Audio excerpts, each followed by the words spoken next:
Everybody, and a warm welcome to the Web3 show. I'm your host, Philip Kalinko, joined by my friend Kate Bergman, and together we bring you Freestyle Friday. A reminder that nothing we say is financial advice. We are not financial advisors. And if you aren't already aware, the Web3 space is incredibly risky, so always do your own research. We got a jam-packed show. We're going to talk about the market in general, what's happening with Binance. We're going to talk quite a bit about Yuga, 3 big announcements coming out this week alone. We've got a lot happening in Frank's land with the Y00ts moving to Polygon. We're going to talk about that. Degods moving to ETH in the next couple of hours. We're going to talk about that. We got Blur delaying, buying some extra time. We've got Disney cutting 50 members of their Web3 staff. We're going to talk about it all. Kate, how things going, my friend? Bro, I'm happy. I'm doing well. I just bought another computer because I just need to figure out why my stream sucks. I'm paying for a good Wi-Fi. I'm paying for a good streaming service.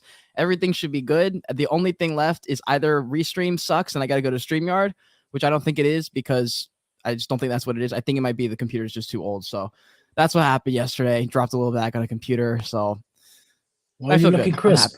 You're looking crisp. Your picture quality is looking great. Well, it always looks crisp in here, but then on YouTube, it's like yeah, it was fine until you moved to your new apartment. So I don't think that part was the computer, but from what I can see, looking pretty good. I hope you got it sorted. Okay. It's the worst when you're trying to figure it out.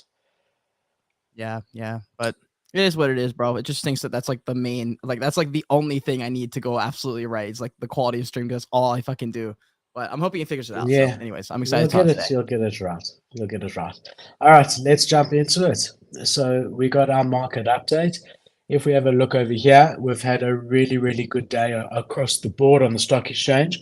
NASDAQ, S&P 500, everything up across the board. Really been a great day. Actually been quite a good week. It's been a green week overall. And a green day shown by it. So definitely seeing some interesting market sentiment on the stock market. If we have a look here on the crypto market, pretty much the same, up on the week, up on the day.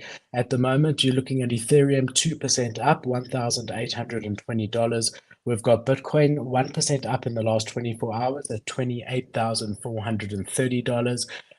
We've got BNB at $307. We've got Sol at just under $21. If we have a look over here, we've got Blur up 20% in the last 24 hours, making a recovery from 50 cents to 60 cents. We've got Arbitrum sitting at just under $1.40. We've got Solana, we did say just under 21. Gala Games at 4 cents. Apecoin up a bit as well, sitting at $4.10. So overall, we've got the crypto market looking good in the face of it. But the big market news is really what's happening here with CZ, with Binance and the SEC. So, we've got the CFTC saying that Bitcoin and Ether are commodities. And this has really put a bit of a dampener on Binance in general. Everyone's been a bit skeptical ever since we've had the FTX collapse. And it's just really human nature. Everyone trusted FTX and we know what happened there. So people have been saying, is Binance's hands clean? And there's been quite a lot that they're being accused of doing in the early days of Binance. So the regulatory agency filed a lawsuit on Monday in the US District Court, and they allege that the company broke trading and derivative laws. So they're saying that they in 2019 that there were different transactions that went against the law. and the company did not require its customers to provide any FICA, any identity information, and they failed to put in place any compliance procedures. So Binance has come out and said this is all not true. There's nothing to worry about.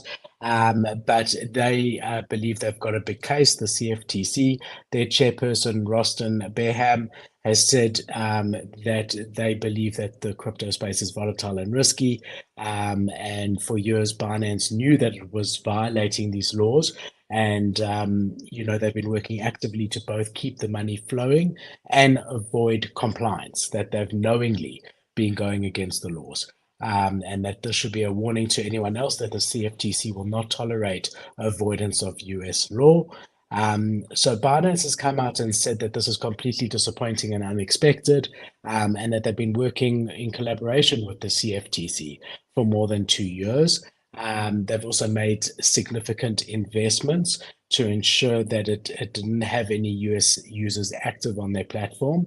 And we've even seen as a result of this that the US is saying that they might be banning VPNs so that you can't hide where you're from, which is really, I don't think that will hold any muster in courts. I don't know that the US will be able to do that, but they want to do that because they're saying if you can't prove where you're from, then they can't really, enforce these type of laws.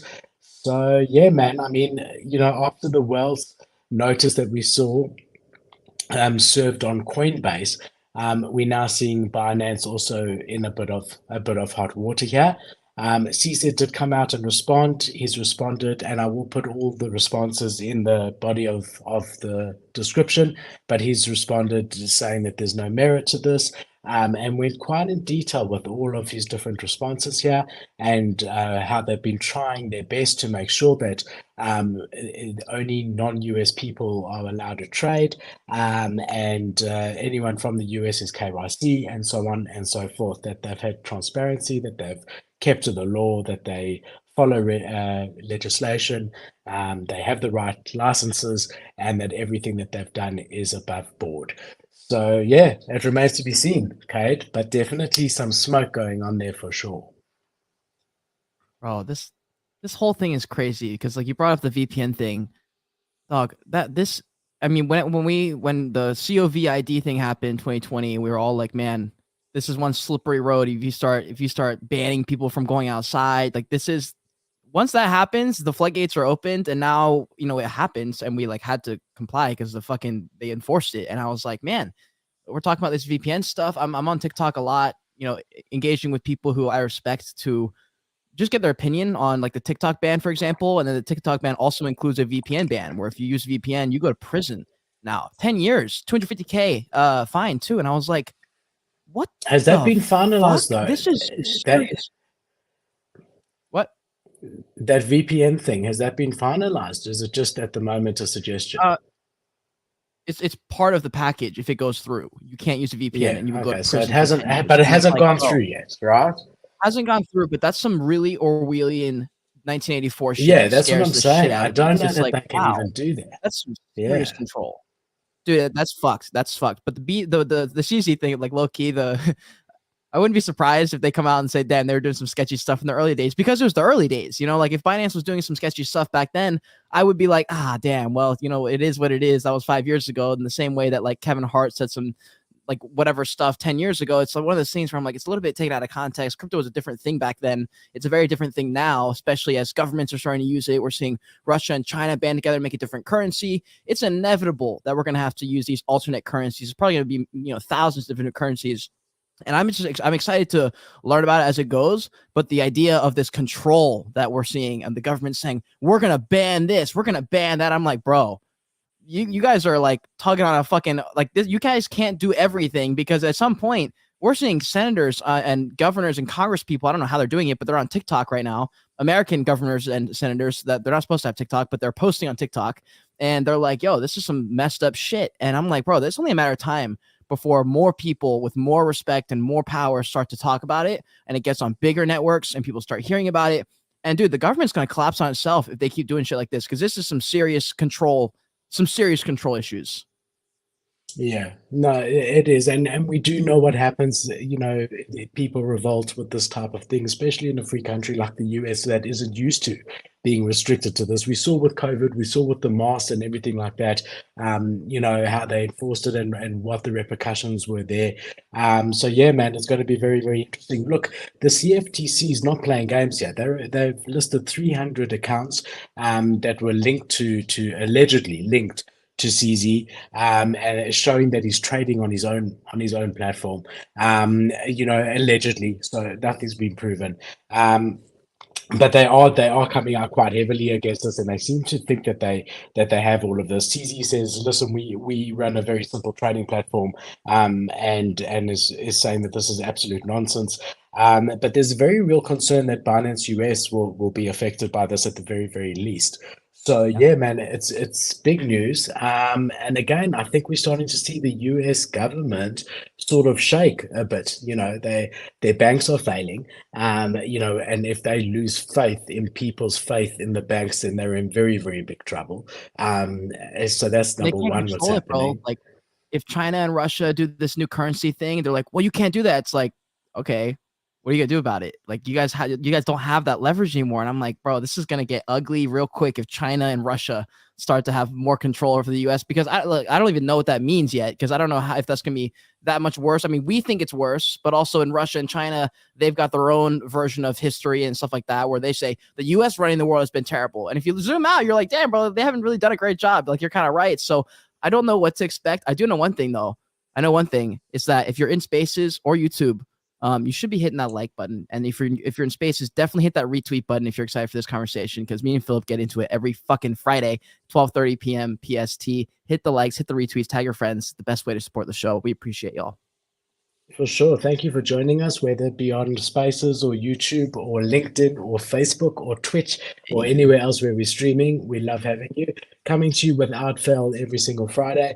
Tell you something, Kate, I am sick as a dog, my friend. All the boys Oh, in the Kalinko household are sick. All my children are sick. Thank God Bianca's fine, but we all sick as dogs. I mean, I'm sitting here, I've got my nose sprays next to me. I've been taking my tablets.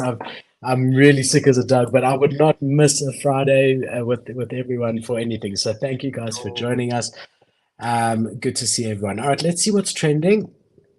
So if we have a look here, all right, so in the last 24 hours, Blur Marketplace allegedly did 30 million. Again, I always divide it by three or four, so you're looking at under 10 million to account for the Yep. wash trading that everyone is aware of. OpenSea did 10 million, X2Y2 did 1.2 million, Looks Rare 300,000, CryptoPunks 300,000. If you add all of those together, you get to about 42 million, somewhere around there. If you then make Blur the real number that it is, you get to about 12 to 15 million as the real number of trading. So we're definitely seeing NFT trading coming down slightly. If we have Wait, a did you look see over that announcement here, about Blur? I did. We're going to actually chat about it later. So we'll jump into it a bit later. If you have a look here at the last 7 days, the top NFT sales. So the very first one was the Bored Ape Yacht Club number 2062 Laser Eye one. And he sold for $561,000, 318 Ethereum. That was 6 days ago. And then we had another BAYC number 6776, another laser eyes, and he sold for 435,000. And then we had a Azuki Spirit that sold for $342,000, 189 Ethereum. Then we had a couple of CryptoPunks as well, and a Renga at number 10 that sold for 100 ETH, which is 177,000. It's actually the first time that I've seen a Renga in the top 10 for the week. Also had another deed at number 6 at $208,000. So, you know, it's incredible to me, no matter how depressed in inverted commas the NFT sales are, week in and week out, we getting these sales. 500,000 here, 200,000 there, 300,000 there. It's really interesting to me. We can't be You think that they're real, down bro? in the dumps. You think they're real, or do you think Um, they're like Machi and Franklin just selling back to each other? No, I do think some of them. I do think some of them are real. I think the majority of these big ones are real. I don't think that it's the same guys selling these back to each other. I mean, even here, looking at the addresses, they're all different here. I think collectors, Cade, will go for the creme a la creme, right? So real Mm, collectors, they say, look, they don't need the $500,000. They're worth, let's just say, $500 million, and they want a Bored Ape Yacht Club, and they're going to put it in a ledger, and they're gonna keep it there. They have no intention of trading it. They want one of the rarest. They want to be known as having the best. It's like yeah. when you get your Bentley with the special roof that no one else has, and the different trim, and your Rolls Royce with the starlights, and I don't know, it's just like something like that. That's how I perceive it. I could be wrong, but that's my thing. Do you think that it's sort of wash trading, Yeah, these big I ones? don't think anyone's trading an NFT for $500,000. There's just no way, dude. Because why? Like, why would you spend $500,000? The floor's like what? What's the floor on Bored Apes right now? The floor is about I think 60, 70 ETH, That's what right? okay, so 70 ETH. What is that in USD? Do you know? Let me see. I can do the math real quick. Yeah, I'll tell you. I mean, that's about $120,000, somewhere around there. Yeah, you're right. About around 120K. So 6 or 5x the floor. You know what? That one's tough. Like yeah, I think But maybe it's you're right. Like some of them rare. are real, some of them are fake. It's probably yeah. I don't know about these ones specifically, but jeez, that's But a lot of money. often with these, they're quite well publicized, and you do know the buyer, you do know the seller, and they typically like Sure. they know that they're going to make like if you wanted to really do wash trading and stay under the radar, you would rather buy five floor ones than you would a sale that you know is going to make news and be looked at by everyone in the industry. No, but you would do that on purpose, though. You would do the wash trading and publicly on purpose, but you wouldn't tell anyone that's wash trading. So people are like, "Holy shit, Bored Apes are still selling for 500K." That's why they're worth 70 ETH at the floor.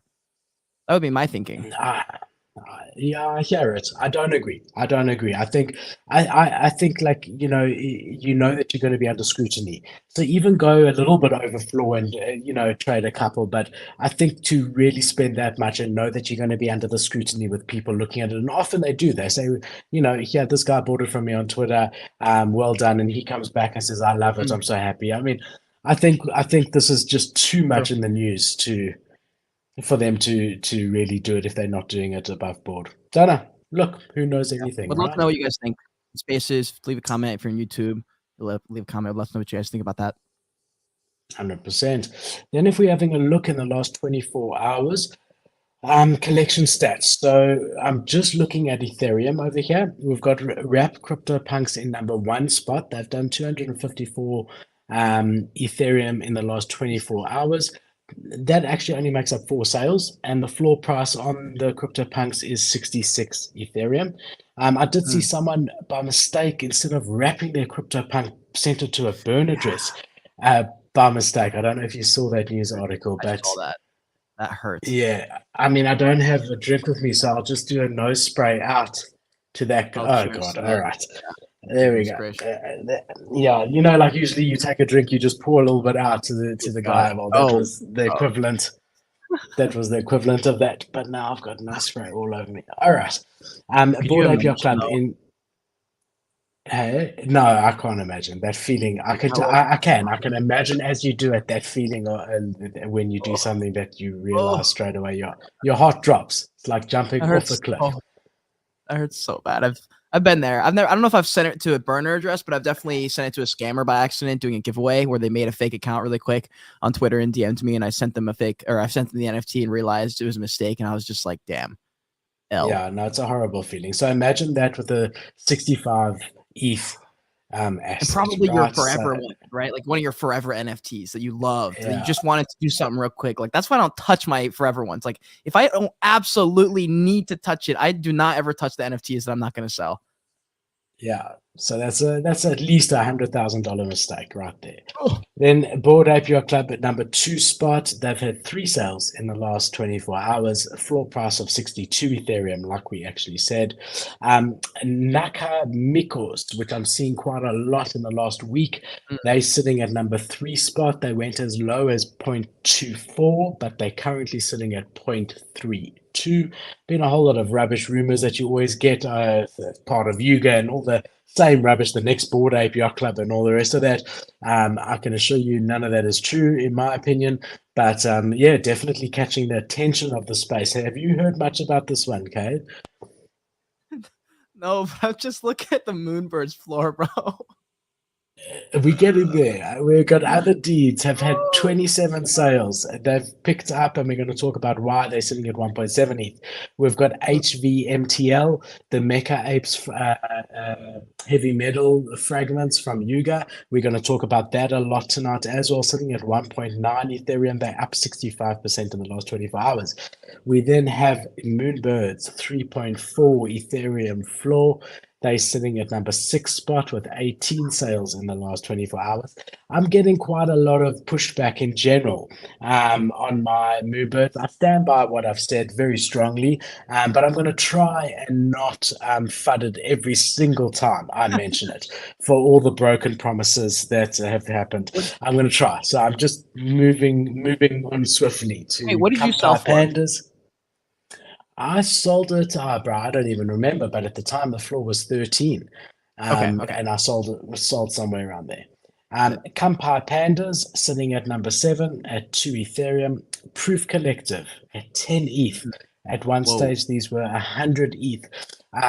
They down 50% in the last 24 hours. I have noticed on the OpenSea trending or top chart that these percentages are not always correct. Let's just say someone fat fingered it, or there was someone who sent it themselves for 0.01 that affects it. I don't know. But I have noticed these percentages are not always correct, so I don't rely on the percentages too much. Azuki at number 9. 25 ETH traded in the last 24 hours, which equates to 2 Azukis at 12.9 Ethereum. So you're seeing, I mean, when we get down to 1011, we're looking at meme land collections, so the captains and the potatoes. Mutants at number 14. So they've definitely slowed down. Literally 1 mutant sale in the last 24 hours. And good old Sappy Seals at number 15 with 17 sales. They keep on doing their thing. I'm telling you. I love those projects, even though I'm not a big fan of the Sappy Seals art, but like the fucking energy from certain communities is just so addicting. I'm like, bro, fuck. I don't even like Sappy Seals, but I want one. Same with like, well, I like Pudgy Penguins art, but like those projects that are active, that people just fuck with the community. Dude, I love those projects, bro. Not even the big ones. They don't gotta be the big ones, but any of the projects where people are active on Twitter and it's real and it's genuine, like real community. I fuck with the heavy, even if it's a 0.02 floor. I don't care. Yeah. No, so Happy Seals are doing something very special. They've got their game. They've been doing it for a long time. Look, I mean, a lot of collections are doing great things, but people are struggling. Happy Seals is maintaining at the moment. Take my hats off to them. We've got Porsche. I mean, I could just go through this chart the whole night. I mean, I love it. We've got Porsche at number 16 at 1.8 ETH, which we've spoken about in depth. Per Friends Clone X at 3.3 Ethereum. CryptoPunks version 1 sitting at number 20 spot at 4.1 ETH. 10K TF Gucci Grails, which we'll talk about also at half a ETH. I mean, I could just go through this. Moonbird's Oddities at 0.35, a kid called Beast at 0.8. Amazing that they've held their floor, a kid called Beast. Yo, I'm actually going to have them on the show soon. I've been talking to their founder, and they actually hit me up 2 months ago, and I just missed their fucking message. I can't even tell you how upsetting that was. I had no idea. I just went to message him and I saw he followed me and I was like, wait, what? And I went to messages and I was like, oh my fucking God, they reached out for a collab 2 months ago. And I was like, I suck. And I sold the bottom, bro. I've taken all the L's on called Beast. Rather late than never. But yeah, I mean, I could just carry on. So let's get out of this. So the big news as far as trending projects in the last week or so has definitely been y00ts. From the 27th of March, people were able to move the y00ts over to Polygon, and they have performed incredibly well. If you have a look here, the floor price is currently sitting at 2.2 Ethereum or 2.25. Which is really quite incredible. The nice thing about where we're at in the space at the moment compared to where we were when I came in 2.5 years ago is just because it's on Polygon, it doesn't mean it's not visible. It's on all the marketplaces still, Right. which is so cool. Same with Solana, if you go through the Magic Eden here, you can still see Degods when they're going to be on ETH. You can now still see y00ts. It's quite cool. I really dig it. So as Cade always says, I am also really, really enjoying the art of this collection. Yeah, I'm I getting one. love I'm getting seeing one at it. some point. I love seeing it sitting at such a decent floor, and I really believe that this is great to see. I mean, to Ethereum, what more could you ask for? They've had 12,000 so far have moved across of the So great. 15,000, which is incredible. He's done a really good job at incentivizing people to move them across. And hats off to him. Credit where credit due. I'm very happy to see this. Dude, yeah, and the I'm not gonna say the floor ones are fantastic, but a lot of the art, even the floor ones, are pretty like generally pretty good. Like that one right there, 2.45, the one with the horns and the glasses. That's fire. It's a fire NFT right there. And like that's I pretty was much on the looking at this floor. one So for you, Kate. He got his oh glasses man, on. that's a really cool one too. I fuck with that one. I'm not gonna probably pay like I'm gonna wait until we're in a Oh, really, this really, one. really disgusting bear market, like so bad where people are like considering leaving again, for real, and then I'll buy some of these projects because there's just no reason. Like once you buy it, you're in, but like there's no reason for me to spend, what is that, $4,000 on a picture when I can just wait a little So bit look, longer. whenever exactly, I mean, I definitely agree. Always, whatever Kate and I say is not financial advice. There's a chance that these go to 40 ETH, just as True. much as there's a chance that they go to zero, and we don't know. However, in general, my feeling is what Kate is saying. When something is in the limelight, like this is, it's like literally moved over like the last few days, and everyone is talking about it.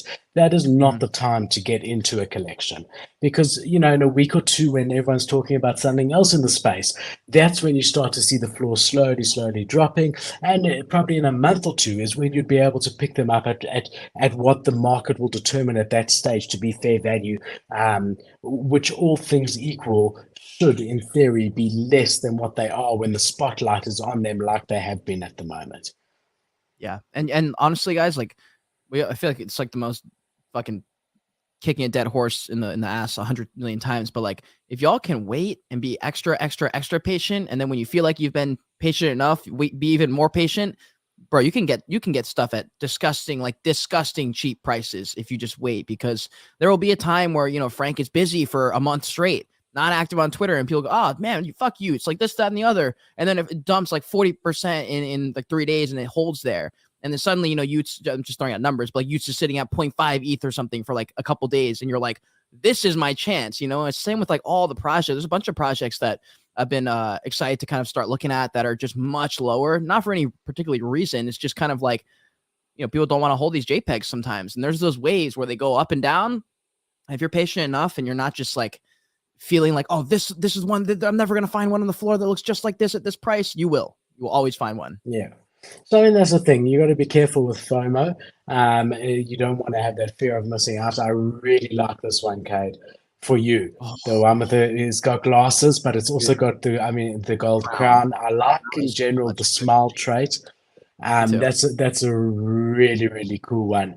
And as dude. we get to the 4 ETH, you're Oof, starting to see a couple of those are clean. crown ones. Those are Yeah, I really fucking like clean. them. I'll say one more thing, Kate, just to add on to what you were saying. You also don't want to try and time the exact bottom of any market at any stage because that's a fool's game anyway. True, I true. mean, in theory, if you completely believe in the founder, the project, and all the rest of that, whether you get in at the exact bottom, which let's just say for argument's sake is half an Ethereum, versus getting in at zero point 0.7, if they Yep. moon to 50 ETH one day, who cares if you got it at half an ETH or zero point 0.7? And it might never go to half an ETH, and you were waiting when they were zero point 0.7, and then you never really True. get in. So, at some point, you've got to just, pull the trigger when it feels more or less right, Yep. without it being timing the bottom. But definitely when a project's in the limelight, like y00ts is this week, this is not the best time to buy. There's no question about that in my mind, for me. Yo, real quick, do you want to make us full screen? There's something I thought about the other day that was like an interesting way to think about trading. So I was in a Yeah, sure. trading thing, and I was in a trading night with some people, and he said trading's a lot like breathing, and then he moved on to the next topic. And when he said that, like you guys know, I've been super deep in meditation for a little while now, and breath work has been huge for me, and I've been doing that for years, but not anything like super intentional and super successful, honestly. But now I have. And what was interesting is when you hold your breath, which would be like the equivalent of like the market going up, you know, there's only a certain point where you can hold your breath until you're just like, and you dump it all out really quick, which is what happens in the market when you hit that top. It's that peak FOMO, peak FOMO, peak FOMO. You're holding your breath. You can't hold it any longer. And then it crashes like so fast, right? But it doesn't happen a lot of times with a pump up as quickly. Like I feel like the market can drop a little bit faster than it can rise up, but not in all cases. But like I feel like generally speaking, if you see like a Bitcoin rise, so it's sort of a little bit more of a gradual uprise, but Bitcoin can crash overnight 80%, no problem. And I think it's similar when you exhale all the way out and you want to breathe in, or for example, you were holding your breath underwater and you want to go up for air, you actually can't take a massive breath in the way you can breathe out, right? You like if you're like gasping for breath and you're trying to get a breath, usually it's like when you're first getting your breath back, and that's kind of like how the market goes back up. It like slowly goes up a little bit slower than the exhale. And I just thought that was so crazy because when you're breathing normally like this,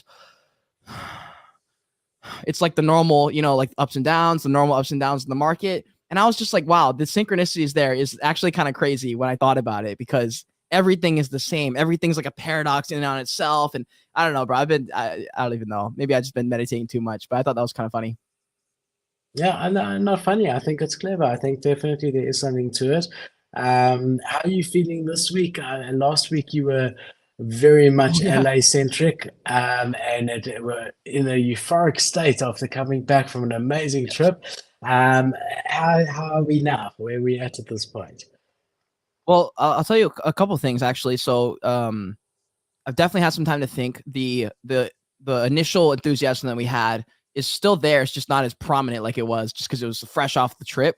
I still do want to move to LA. I think. The thing is, I really do fuck with Seattle. So I think the next month or so, I'm gonna be meditating on that idea of like which one do I want to do. I'm gonna be kind of like thinking about the reasons I want to move to LA and apply that to city life here and say, okay, like, is there any way I can get what I loved in LA here? Because it'd be cool to like build it out in Seattle. But it also would be cool to move to LA for the story a little bit too. And like just being in LA would be fun. So I'm just as enthusiastic. I'm meeting with my landlord this week to get the contract and kind of talk about that a little bit. I'll be getting a lawyer for like taxes and stuff like that. So I'll probably also ask him like, yo, what do you think about this like contract thing? Is there any way I can get out or like whatever? And I was talking about that. And just a lot of things happening all at once. And so a lot of things going on in my mind, like the torches are coming out for the prequel NFTs for the Joy Age. So if you guys want to join the Joy Age Kingdom, that's coming up really, really soon. You guys, if you're following me on Twitter, you guys can see all that. I've been posting a bit. Just posted the art actually earlier today, if you want to check that out. And then we had PO on the show yesterday, and it was an electric fucking podcast. And we give away a nifty portal on the show live. We had so many fucking people tune in. It was ridiculous. So like, honestly, my brain is just sort of jumbled still. And I think that's why I need like another few weeks to really know what the right move is. So I took your advice. I'm taking it slow. There's no reason to move everything all at once. I can't even get my fucking Wi-Fi. Like, I don't even know what I'm doing yet. Like I need to like, let myself simmer back down and make a smart choice here, I think. For sure.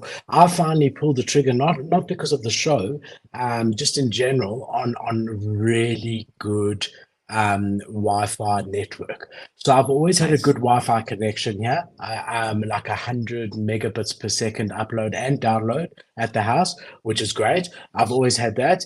But with the different routers and extenders that we had in the house, which I set up myself, there were dead zones in different places of the Yeah. place. And if you went quite far from the main router, even if there was an extender right there, the speed was like 10 megabits per second instead of Mm. 100. So I looked online for a long time and I found this incredible TP-Link system that's got like boxes, but each box, wherever you put it, creates one single network. That now there is not a single dead zone in the entire place, and you can walk around and it doesn't disconnect from one and connect to another. It's seamless. As you walk around, it's connected.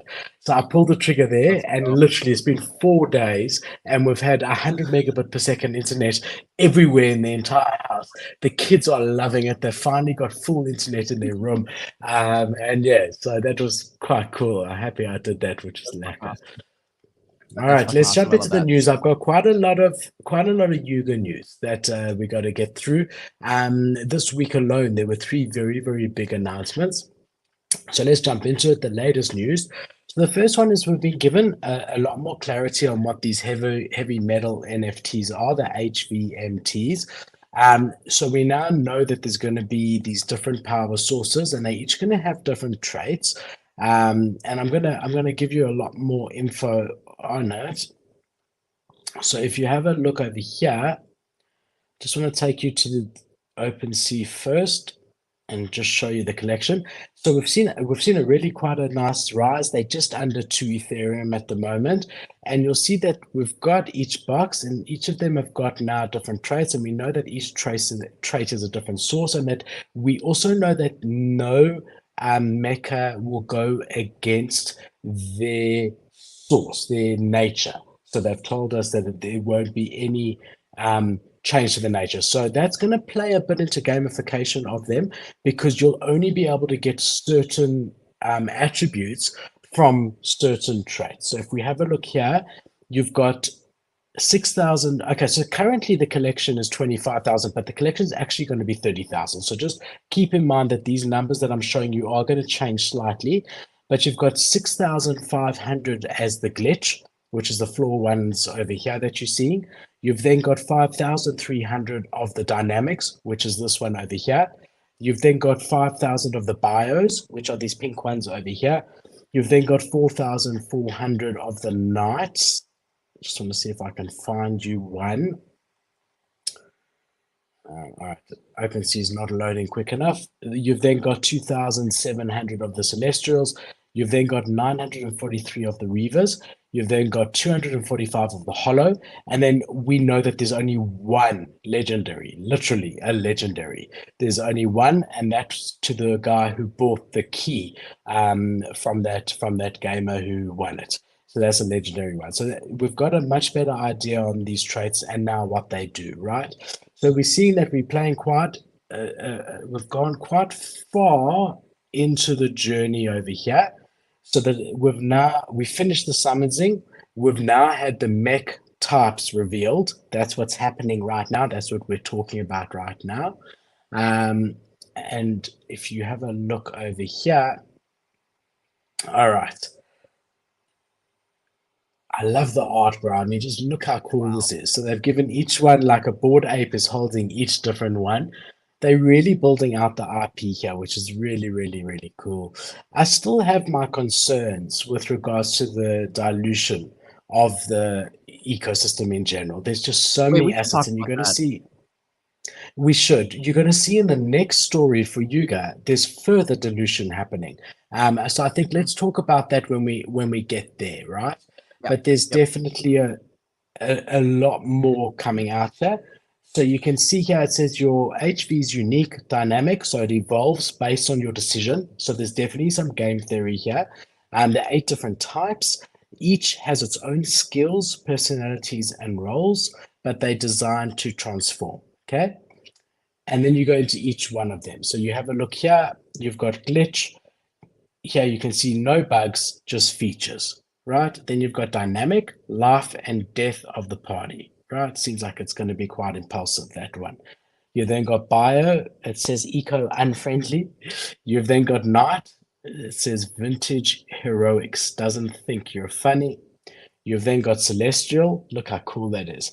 And there you're looking ancient, the original shooting star. You then got a Reaver, right? And that's thieves in the darkness, they slay. And then you've got your hold over here. Don't blink. There's only going to be 250 of those. And then we've got our one legendary that we spoke about, right? And if you want to have a look at them all there, that's how some of the artwork will look. So we're getting into a glimpse. The trait will play a role in it. The color will be the trait, but you're going to get lots of different combinations within them. So finally, we're getting to see what these HVs are actually going to look like. And finally, we're getting confirmation that they are actually going to turn into a sort of PFP within the Yuga ecosystem, which we weren't 100% sure of before. What do you think in general? Well, I've been actually like observing how how the apes move as more of like as an IP and seeing how they do it to sort of like garner what people think about A, the dilution, and then B, the complication that comes with, because they're trying to build like a metaverse gaming world, which is gonna be, you know, without a doubt gonna have to be diluted and big and complicated in general, like in the same way that like Minecraft is fucking complicated. Like I couldn't tell you everything in it. I think people who play it couldn't even tell you everything that's in it. And so it's inevitable that's going to happen. But I've just been kind of observing how they move and what people think. Like I know I had a couple people in my Discord ask questions about. They were like, "Hey, why are you dropping like 40 to 50 torches when the last one was 36?" And I was like, "Well, I'm honestly just experimenting a little bit. Like there's way more demand for the torches. Like I'm already capped out on interest. Like there's like 3 times as many people who want it than I actually have supply for." And so I was like, okay, like let me try a little bit more supply because we're trying to expand the IP. And so that's why I've been studying the Bored Apes. Degods, like Degods is also, you know, they just went to Bitcoin. They're expanding on Polygon and Solana. They're doing a bunch of stuff. And it seems that like if you can get past the hump of people saying, like basically just naysayers saying, hey, we don't like this because this, and this, it's like, okay, well, if you consider the other side of like if we just try it anyway and see what happens, because you're going to find something else to complain about next week when we do it. And that's been really interesting. So I actually don't have I have way less problems with the Bored Apes as what they're doing because I'm starting to see what they're trying to do rather than me looking at it as like a money grab or a cash grab, like another collection or another fundraising. I'm like, hold on, maybe it's not, we're not looking at it the right way is kind of how I've started to change my perspective on Bored Apes. But this thing specifically, like this specific thing, I don't have that many thoughts on this one. Not as technical as you, maybe. What are your thoughts? Yeah. No, look, I think if we were in a bull market at the moment, I would be less concerned about another collection with 30,000 units under the Yuga Mm, ecosystem. But I mean, if we're thinking that there's literally probably 5,000 active wallets concurrently at any time, a collection mm, of 30,000 is really, really pretty big. With that said, the other side of it is to get into the Yuga ecosystem properly, like a mutant or something. You know, even a kennel a dog is about 80 ETH, a mutant's about 13 ETH. You know, that's unaffordable for most. And if you can, in some way, lower the barrier of entry to one and a mm. half ETH or so, um, to be able to get into the ecosystem, then why not? But the counter argument to that is that they already have other side and other deed, Yep. which definitely is part of their collection and is around that floor price. So I do think, if I'm being quite honest, and you know, there's no one really Yuga maxis like me, but if I do think they long term are making things hard on themselves by having so many different assets, Mm, because as they have more and more assets, they have to deliver more and more value. And the way yep. they've been delivering value in the past is mostly through airdrops of more NFTs, which just Yeah. means that every NFT gets an NFT. At some point, there's too much supply, there's not enough demand. Right. With that said, anytime I've faded Yuga in the past, I've eaten my words, but I am concerned. And that leads us directly into the next story, which Oh, is exactly about another Yuga collection, separate to this heavy metal one that we just spoke about. So what happened was we've seen that they had their second trip that we mentioned last week. That it was about 6 days ago, so just after our show last week. They had 7,200 people as their peak in the other deed mhm. simultaneously, which is quite incredible. And this is just, I've taken some gameplay from another YouTuber over here just to show you, but you can see how clear it is. There were really no glitches as far as there being so many people inside. Their unique ability to hear different people based on how close they are was amazing. And I know it's not playing with sound now, but I have watched it with sound on various different channels. They really have done quite an incredible job in a small amount of time to build a 3D engine that can hold this amount of people at the same time. And that's definitely very, very, very impressive. It really, really is. But what they've come out and said is that now everyone who owns an other deed, so that's 50,000 people or NFTs at the moment, not unique owners, will be eligible to get a vessel airdrop to them. So now that's going to be another 50,000 NFTs. Okay, so they're calling this the Legends of Mara, which is under the other deed, other side. So you could argue is completely separate to the BAYC and Mutant APR Club that we spoke about previously. But they're saying it's going to be a 2D experience with its own companion collection. So that's the vessel, which is basically further diluting their ecosystem. And if we have a look over here, if we go to the website, it says here that the vessel shower is sacred to coders, but one vessel will fall upon every other deed. So whether you have a coder or not, you will be able to claim a vessel, and the vessel is going to be a separate NFT to the other deed. Okay. But not all vessels are created equal. We understand that, right? And obviously, Right. lands with coders, I would imagine, would get rarer vessels. But every single land is going to get a vessel. It can either fall under enchanter, farmer, or hunter. Those would be your three different types. These three types of vessels. Just going to scroll down a bit more over here. So the Enchanter vessel is hatched on Mara, grants buffs and bonuses, whereas the Farmer vessel, right, gives you fragments from other deeds, and the Hunter vessel will help you fend off violent threats or attacks. So the one's almost like an army to you, the other one's almost like your workers, your farmers, or people who can actually get things off the land. And then you've got your other one, which is your enchanter, which can get you extra benefits, right? And here, if you have a look, it's called the Odiac, right? The evolution of the system. I mean, look, they're definitely telling a great story. The bottom line here is that there's going to be another 50,000 NFTs. So just following on from what we were saying, there is definitely a concern on my side of this increasing dilution. There really Here's is.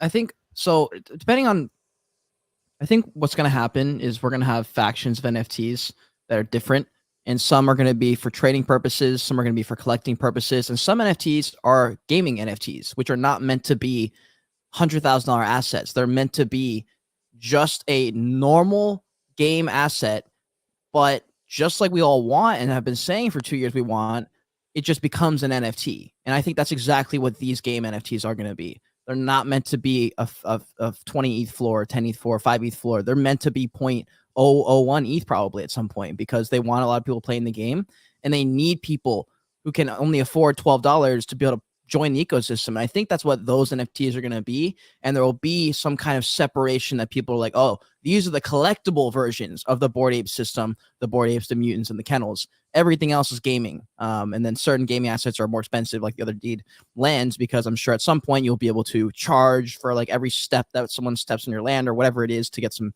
extra benefits. And I think that's how Bored Apes will start to give monetary benefits back to the holders. Like if you've been holding the other deed land, you now get airdropped X amount of money, just like royalties were. And I think that's what they're trying to build out, like that type of infrastructure. And that's kind of the way I see NFTs. And that's partially been helped because of the way Frank looks at the space. I've started to change the way I look. It's like it can be everything, and like Gary Vee is right. It's going to become everything and instead of or.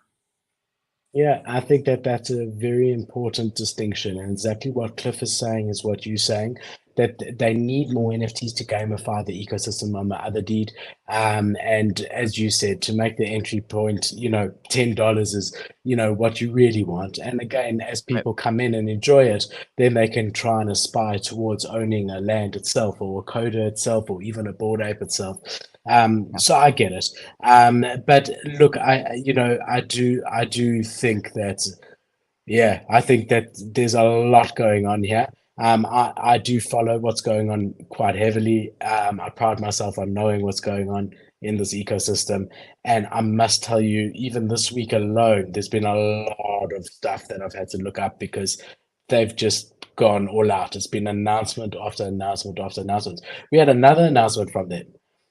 I was just gonna say, like, what else would you want though? Like, how else would you want this stuff rolled out? Like, if you would you rather it be them drop everything instead of one announcement after another to give extra details each time. Like in the same way, if you bring up Pokemon or any game, really, like I think what they're looking for is like in 3 years when it's all built out, instead of like waiting for 3 years to drop all the information once it's all good to go, they're just like, we're just gonna let them know kind of how it goes as it goes. And I think that's I don't know of another way they could do this without, because they're building it in front of us and they're dropping things as it goes so that people can stick with the ride. And that's how we wanted it though. Like when we talked about gaming NFTs, that's literally how we wanted it to happen.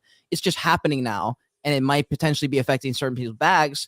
And because we haven't gotten to a point where we've actually distinguished the different styles of NFTs, everyone just throws it under Yuga and says they're trying to like do all this stuff and expand too fast and have too many NFTs. And it's like, well, I think we just need to change the narrative. And I think that will happen over the next few months as people go, wait a second, I think this is what Yuga's doing, and maybe that'll be from me making a YouTube video. I don't know.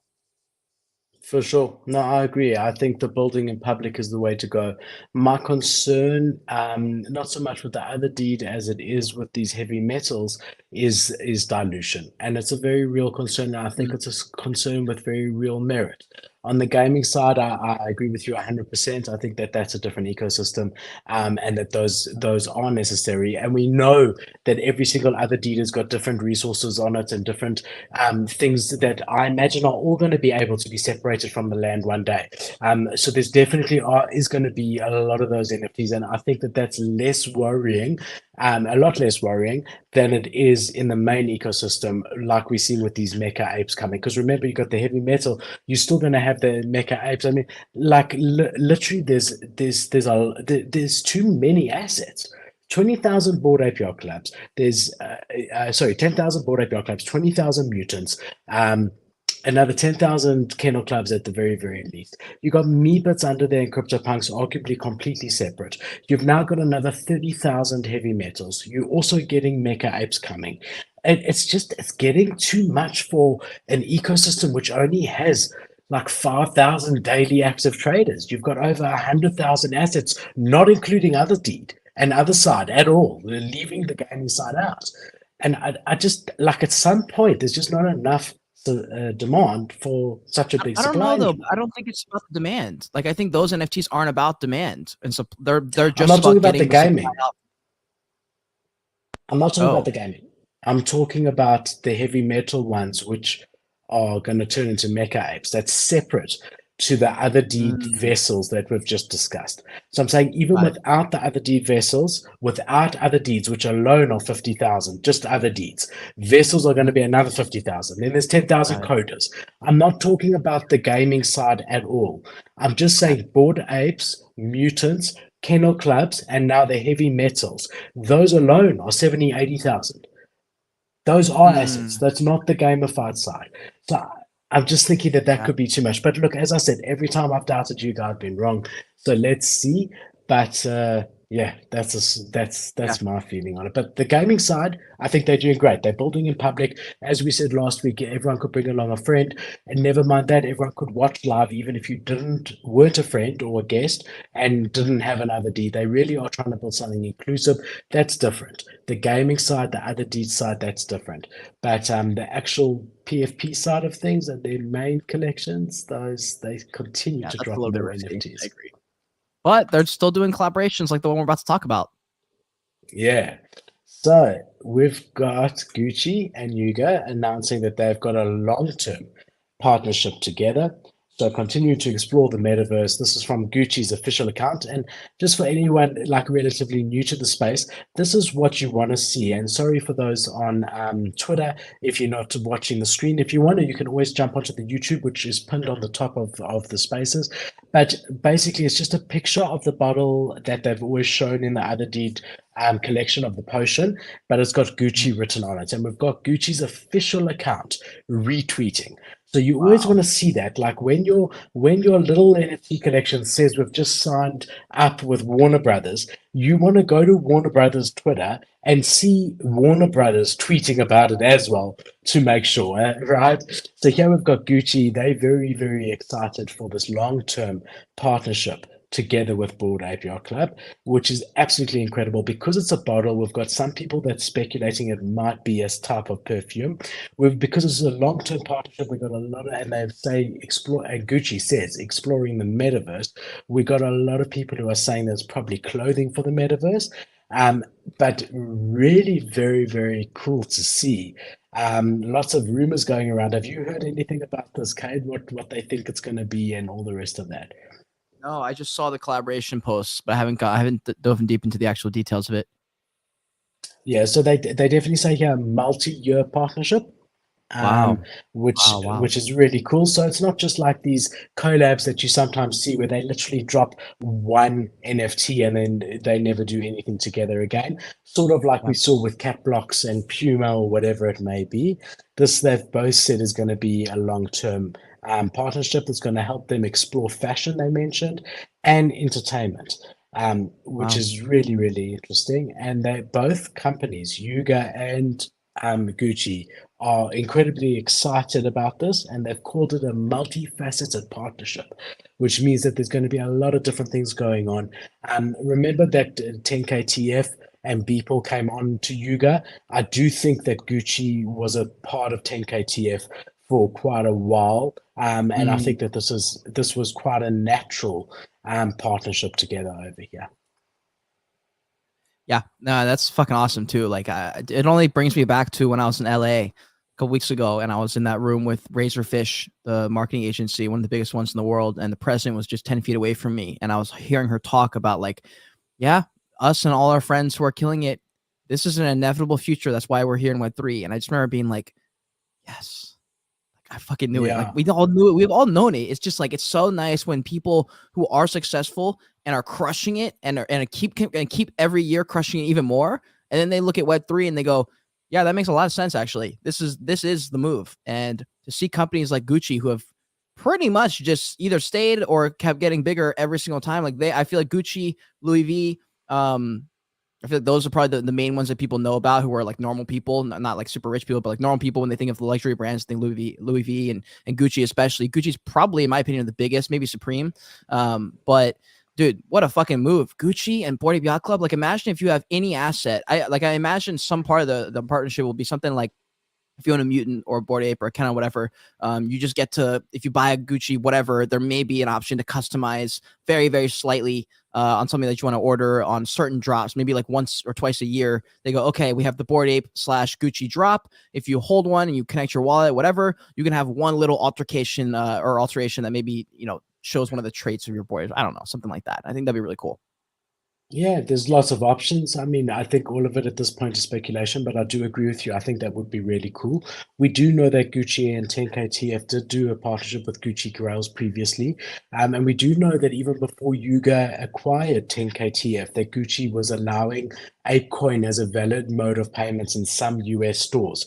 And that's since August last year. So this is not like something that's just sort of happened. I think that they've been trying to find synergy for quite a while, but to actually both come out and say, look, we're now doing an official multi-year partnership that's multifaceted Yeah. and is going to help with fashion, the metaverse, I think you can expect to see anything. And if you Gucci, and you want to make sure, just say you're a Web2 brand like Gucci that is hugely well respected, you want to make sure your entry into Web3 is done well and is a professional one. What better way to do it than to partner with, not even arguably, but hands down the best builders in the space, Yuga Labs. So I think it Mhm. is a win-win for both. I think for Yuga, it gives them the sort of notoriety of a Web2 brand like Gucci that's been around for, decades successfully. And for Gucci, it gives them the Web3 notoriety of Yuga. So yeah, this is very exciting, and I am going to be very interested to see what they have in store for us here for sure. Yeah, this is really cool stuff, dude. This is really cool stuff because a multi-year partnership means they just are looking at the IP. They're looking at like, they're just like, that makes like to do a multi-year deal with the NFT brand. It's just so fucking bullish, bro. What the fuck? That is so a multi-year. A multi-year contract with the NFT project with a company like Gucci? And That's wild. multifaceted, meaning on different levels. We want it to be partly fashion, partly metaverse. We're going to accept ApeCoin. We're going to, like you said, possibly Yeah. give Bored Ape Yacht Club holders benefit in the real life stores, whatever. What a great thing to Oh, see. And that's you cool. got to know, just like we saw when Nike was having so much success, and we saw all of a sudden Adidas, Puma, Champion, all these different brands attempt to come into Web3. You've got to be sure that this is going to definitely get the likes of your Louis Vuittons and the guys up there on a level with Gucci. It's going to spark their interest, and I do think that they will do this cleverly, and I think that it's going to make a lot more people a lot more interested, a lot more Dude. Web2 companies a lot more interested in the space. Also, so I just saw, so there's a guy on TikTok that I follow who's a beast. He does a lot more. He is big on social media, like actually really big, but his goal is he manages content creators to make their content make them more money. And so he said what was so interesting. It's gonna be helpful to every content creator out there, any aspiring content creators. Listen up, because this is something I've never heard before, and I watch everything on content. I know everything I know everything that's going on in content world, right? He says something I've never heard before, which is wild because it affects every content creator who's trying to make money, which is all of us, right? He said, almost no longer are the days that brands are going to pay you to do, I mean, maybe like a clothing haul. If you're like a really attractive person, clothing hauls will probably always be around, but brand deals that are like, yo, I don't know. I'm trying to think of like SeatGeek, for example. You can get the best seats in the stadium. And a lot of people do integrations in their videos or TikToks where they just, show the thing, they show the app, whatever, and they move on. And like, they're just not getting conversions. And so companies are starting to not pay for it.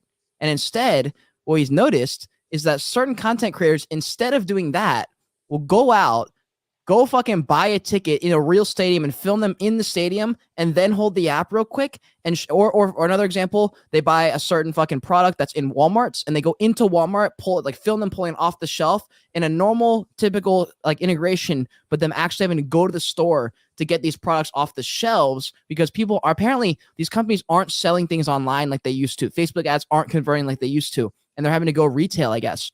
And so what's cool here, the reason I brought it up in this topic is because Bored Apes, Mutant Apes, anyone in the Bored Ape Yacht Club ecosystem right now, anyone in the Yuga ecosystem right now, with this partnership with Gucci, if you are trying to be a content creator, you have no content creation, you don't even have a Yuga asset, doesn't matter. Just buy a fucking one off eBay, buy a Bored Ape hoodie or something, walk into wherever, any kind of collaboration, walk into a Gucci store and then use that for part of the content. But the goal here is that like people need to see these people walking into Gucci stores and looking at the Gucci stuff with your Bored Ape hoodie, talking to someone, like filming that. And that's interesting because apparently these companies are starting to pay for that now. And I just didn't know that until last night. And so that's just a content bit that I'm going to try and do, because I know last week you were like, yo, try to go to Walmart because they might have this, this, and this. And I was like, okay, this is perfect. It kind of lines up. So if you're a content creator, if you know of any brands, any collaborations even, maybe it's Target, maybe it's some random store, try and go to that fucking store and film a little thing. People, apparently that's what people are paying for now. Yeah, so I think that one of our big clients here in South Africa from our corporate gift company or marketing agency, whatever you want to call it, is SACSC, which is the South African Council of Shopping Centers. So they are like the body that all the shopping centers fall under, and all the shopping centers will pay a monthly fee to be a part of this body or organization. And it's really interesting because as a result of COVID, the brick and mortar stores are really struggling. And I mean, I don't know when last you went to a shopping center, but I don't know what it's like in the States, but I do know going here, there's maybe 70% occupancy, whereas it used to be 100%, and there would be waiting lists to get into the popular shopping malls. If you were a shop, you couldn't get a shop. There was just no space. You went on a waiting list for years to find a location. Whereas now a lot of companies had to close because obviously they were still paying their rent during those times, and no one was allowed to go into their stores. So I think what you're seeing now is you're seeing the brick and mortar stores realizing that they have to fight back. They need to get more feet in the door. They need to make the physical experience, the actual walking into a physical store, somehow more enticing or more exciting than the online experience. Because at the moment, if I know that I like super dry and I know that I wear a size large, why do I want to walk into their store? I can go online, I can wait to see when it's on sale at different places. I can click one button. The convenience of it is so much easier than it is actually going into a shop. So you're finding these shops, these brick and mortar stores are now realizing they need to do stuff different. And I think that's why you're seeing them looking for the type of thing that you're talking about. Somehow their marketing must be integrated with people actually walking into a store. And I agree with you, that could very well be part of what Gucci is seeing as the value for this, because who better is not leaving their houses than us Web3 degens? So now they want to tie that together and get guys like us into the stores and things like that, right? Bored Ape Yacht Club holders, get them in store, get them talking about it online. Who's bigger on Twitter than us degens, and so on. So Yeah. yeah, very interesting and good to see I for also sure. was gonna say, like when I first heard that, I instantly was like, wait, hold on, what? I was like, in real life, I was like, nah, bro, people aren't going to stores, and I still think that like maybe they're not, but someone I do respect as an intellect is Sam Harris, and he just recently went on a podcast, and you know, there are some intellects that will make a rash decision or have like a really polarizing opinion on stuff. But then there are certain people who are like thought leaders who think about things before they say things online. They don't go on every single podcast. They pick and choose. And he said something that was so interesting because I didn't expect him to say it. He was like, I think it was Lex Fridman asked him, he's like, what do you think about our digital world right now? People shopping online, all these things, NFTs, crypto, all that. He goes, honestly, he's like, it's going to be there and something like that. And then he goes, well, I think there's actually going to be a push towards the real world. And at first I was like, oh, like, like a shot in the heart. I was like, no, because I was like, Metaverse, what the fuck? And then I was like, wait, why would he say he's a smart fucking dude, really smart guy, really calculated, thinks about stuff before he says stuff. And I was like, he thinks that we're needing a push back into the real world. And then I was like, but it's different this time. There's a photo I posted on Twitter. I'm going to show you guys right now on my phone. I posted on Twitter. It actually got pretty good engagement. I didn't expect it to. There's a photo here that it hit me like at 3 a.m, and it was kind of woke. So it says, hold on. Oh shit. I actually saw this post of yours. I saw this. You're not going in circles. Go the other You just way. need Yeah. to see the difference. And it's not a circle. It's like here, let me actually, I can't find that tweet. I was going to pin it. But anyways, that whole concept of like, we are moving back in the real world, but this time, instead of just moving back in time, like before smartphones kind of thing, we're moving into stores with technology this time, with digital marketing, but in the stores, which is why that when that TikTok hit after I watched the Sam Harris clip, I was like, yo, maybe he's actually fucking right. I need to be walking at a Target and look for the opportunities to make digital content about it, but out there in the real world. And that's why the street interviews do so well, because it's out there in the real world, but it's being filmed on a phone and being shared digitally. So that's just something to think about for content creators, because that made me excited. I'm excited. And that makes it more tangible to people in the middle. Because at the moment, you either, one side or the other. There is going to be a middle ground, and that's where we're looking for, because that's where mass adoption is. It's interesting. I'm just seeing in the chat here, we've got Janex and Crypto Dream going on about, remember last week, I'll just share it over here. We spoke about the Bitcoin Pez dispensers. This is just a screenshot from last week being available in the store. So obviously, if you guys want to watch it, it's on my YouTube. But we've got Janex and Crypto Dream giving us an update here, and I want to just show you. So first of all, we've got Janex saying that he went to Walmart, because then last week everyone was saying, okay, field trip, all of us are going to Walmart together to get these Bitcoin Pez dispensers. So Janex gave us an update here, and then I want to talk about how amazing Crypto Dream's been. So Janex said that he went to Walmart, looked for the Pez dispensers, realized that you have to order them online, and they're like $30 a dispenser. You can't get them like in store. Almost ordered a few, but I didn't. And then I wanted to let you know, so Crypto Dream, he's got connections in Walmart, and he organized one for me. He bought one for me and one for himself. which I thought was so Hey. nice, man. That he took the time to go and find it for me. He wanted to give it to me for as a gift. I've specifically said to him that I please want to pay for it. But I mean, how cool is that? Here we've got a viewer of ours, a friend of ours, Crypto Dream, saw how excited I was last week talking about the Pez dispensers, took time that he could be with his family or whatever it may be to research it and found me one, which I find absolutely incredible. So thank you That's very, awesome. very much. A big shout out to Crypto Dream. I agree, Yeah. Janex, $30 is freaking mad. Yeah. When What the we fuck? spoke last week, yeah, when we spoke last week and I said I wanted to get 5 or 10, I was picturing like $5. I mean, that's pretty much what they usually go for. But remember, this is a limited edition, but I definitely wasn't picturing $30. But one for $30, I'm more than happy. But I just wanted to thank Crypto Dream and also that thought of all the Web3 viewers, Cade and me, pitching up in our little minibus at a Walmart with Cade with his George Kingdom jersey, me with my Bored Ape Yacht Club hat. I just think, the picture brings me a lot of joy. Just the thought of us all pitching up together. First of all, getting to hug each and every one of you, especially Cade. Secondly, all the viewers, but pitching up at a Walmart together to get our Bitcoin Pez dispensers just makes me very Bro. happy for some reason.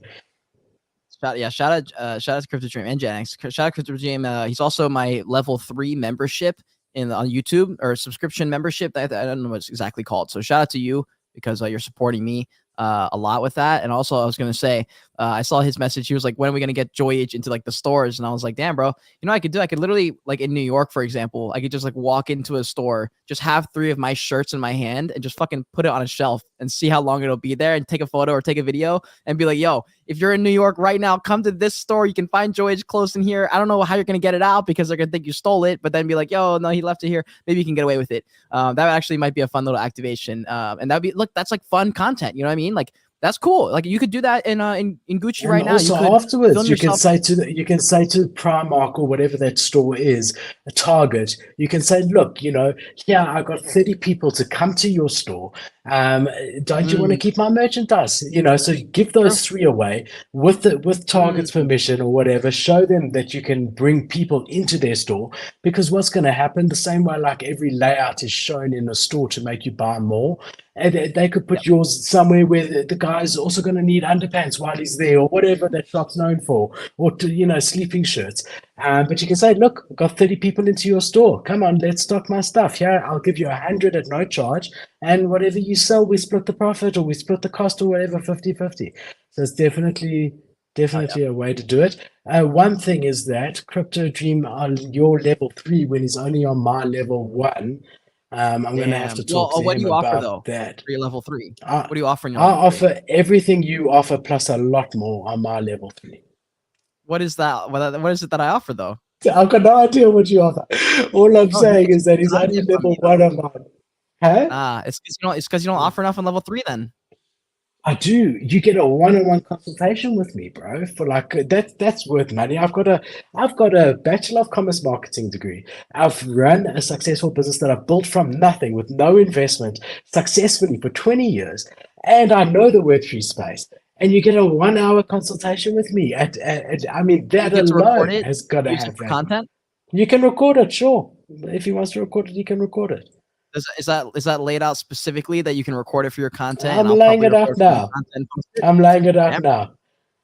damn. It's You're laid gonna have to out. adjust your description to get that conversion, bro. Well, he knows. He knows now. Let's see if we get He a knows level now. 3 Shit. subscription. I've only got level 2 and level 1. No one signed up to level 3. Let's see if we get a Crypto Dream in there.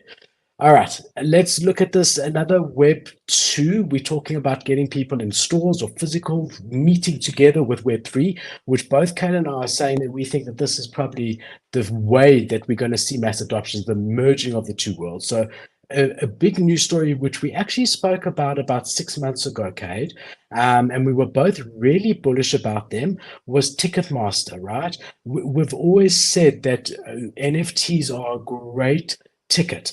that you can keep them afterwards as a collectible. The people giving you that ticket as an NFT have got a lot more checks in place to make sure that they can't be forged like you see with physical tickets, where people can pretend like they have them. And NFT is really a brilliant way to token gate events and things like that. And we've seen Ticketmaster looking at restructuring the way they give tickets as NFTs. But one of the things that they've just launched now is they've gone live with one of the features where it will use an NFT to token gate certain features that come up. So this is really, really cool. I found this very, very bullish. That's So awesome. I love Ticketmaster's that. launched a feature. It allows artists to give NFT owners special access to events, almost like Oh a yeah, VIP ticket, bro. It's making just another no use different. case. This is no different than Yeah, Eventbrite. Let's go to any of the events like New York. If you guys go to any events, period, in any public setting, Eventbrite is what 99% of people use, and you literally get a digital, like you get a digital little button that is your ticket. It's a digital ticket. There's literally no difference with that and an NFT. It's just like the way it's like in the back end. So this is really really cool. yeah. No, it's amazing, and they've launched it with Avenged Sevenfold, that heavy metal band. That's who they've sort of launched this with. So with this event now, there's this whole Death Bats NFT collection that they're using as this use case. But it just shows you what the future is going to hold with it, right? And how we're going to see this type of thing rolled out in the future. They've said, yeah, let's hope a lot more bands follow. And it allows people who hold the NFT not only have a commemorative digital thing that they can remember it by, but they will also get access to additional features that no one else gets access to. And until someone big does it, people are going to say, "What's the point? Why would I bother?" It's like, well, when everyone else is doing it, that's when you'll matter. That's when you'll care because everyone else will be doing it. And it's just one of those things. Once a couple big companies, it's like Dr. Disrespect with the gaming NFTs. Once his works, if it does work, or whoever's gets it to work, and then people are wait, it's actually better than what we're doing. We should do that. And then the FOMO kicks in. And then everyone says, wait, we want NFTs. Like, why don't you have an NFT game? Why don't you have why don't you make an NFT? This company's doing it. Your arch rival's doing it. And then they have to do it. And then their arch rival comes out and says, fuck, they're all doing it. We got to get in on this. That's when the FOMO gets in on business. And in business, if your competitor starts to outdo you, you have to match them. I mean, that's what YouTube did. That's why they're trying to ban TikTok, because they're like, shit, we literally can't beat them. We're going to bring them down. And hopefully that doesn't happen with NFTs, but like banning NFTs or something. That'd be kind of, actually, I don't know if that actually, I don't even want to think about that. That would be awful. Good, geez, Cage, you just went from the highest high to the lowest low, or like, wait a minute, this is the future, it's all happening. What? They banning NFTs? That would be terrible. My whole life would be over. Terrible. Don't ban Yeah, NFTs. no, I want to put the energy out there. Sorry. I take it yeah, back. no, I don't. Yeah, I don't think anyone was considering doing so. I think we're okay, Cade. I think Yeah, we but now caught it. Zuckerberg's hearing because I have Facebook on my phone. He heard me. He's like, oh, that's a great idea. Yeah, so we're seeing here questions about my level 3, level 4. Yes, Janex, every level up includes everything the previous level has. So level 2 will include everything level 1 has, plus a couple of extra benefits, and so on and so forth. So everything includes one level up plus You whatever should was on the previous level. But it does say that. I was gonna say, like, I don't know if your package includes trading. Like, mine doesn't include trading yet until I get better at it. But like, that would be an extra incentive because you do No, it have a does. really It does. good So I can okay, assist. nice, I can assist, like you can choose what you want guidance. Yeah. So if you wanted to launch an nice. NFT project, you could use that 45 minutes to pick my brain if you want. If you want help on trading, you could do that. I mean, whatever you think I could add value on. But enough sales talk. Enough sales talk. I just want to say thank you to everyone for being here. We appreciate you. We stream live every single week, Friday, same time, same place on YouTube. We also do it simultaneously on Twitter Spaces as well as various other places. The nice thing about Twitter Spaces is that we can get your input and questions and things like that. I've got 2 more stories, and then we will be finished, Kate. So anyone in the Twitter Spaces, feel free to either request to speak, and you can chat about whatever you want, or if you don't want to talk, some people like don't want to talk, just type your question in the Spaces, and when we get there, we'll go to you. We'll say hello, whatever's on your mind, happy to chat about. Yeah, and guys, to do that on Space, if you don't know, all you have to do is hit that bottom right message icon. It says, it might say 1, it might be purple, it might be white. I'm not sure. It depends on your phone right there. Hit that bottom right icon. Well, first off, hit the retweet button if you're enjoying the Space. Retweets and likes are the best way to support. So if you retweet the Space, more people can see it. And then right there, if you hit that message icon under the Space tweet, you can actually just leave a comment or leave a question or whatever you want to say, especially if it's something that we talked about today in the show specifically. We'd love to reopen that can of worms if you want. So definitely hit us up. 100%. So, we pride ourselves on bringing you not just the bullish news, but also the bearish news. Any news related to Web3 and the metaverse is important to talk about. Now, Disney's been known for a long time. I have mentioned them before on the show as being very pro the metaverse. And they have put quite a lot of time and money into investing into researching their metaverse. We especially saw this during COVID lockdowns when they realized that no one was coming to their parks, and they became very interested in this. So much so that they've created a metaverse division which hires hundreds of people. And I actually, in my real world stock portfolio, bought Disney shares about a year ago because I was so bullish on them, because they actually mentioned the metaverse in their report to their normal shareholders. Wow. As it stands now, those shares have actually gone down, but most shares have gone down. But unfortunately, with what's happening in the world at the moment, we've seen Disney have to lay off 7,000 staff members, of which 50 of those staff members were people in the metaverse division. Now, I think 50? It is quite 50. Oh, that's not so bad. Well, the real question is, what is the complete size of the metaverse division? So what percentage of...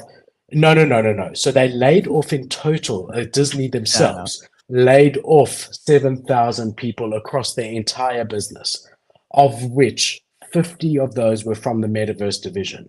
Now, I'm just assuming and imagining that metaverse division is not stronger than 100, 150 people. Probably not. So it's not great to have a half of a division or a third of a division cut, because that means that maybe they're not as bullish on the metaverse as they previously were. If they had 10,000 people... It's just like time, bro. It's just gonna take a minute. I think everyone around is just cutting a little bit of, like, they're basically just trimming the fat. When I was talking to Pio about this, he's like, when Twitter cut down 80% of its staff and then nothing really changed, he goes, that means they had fat.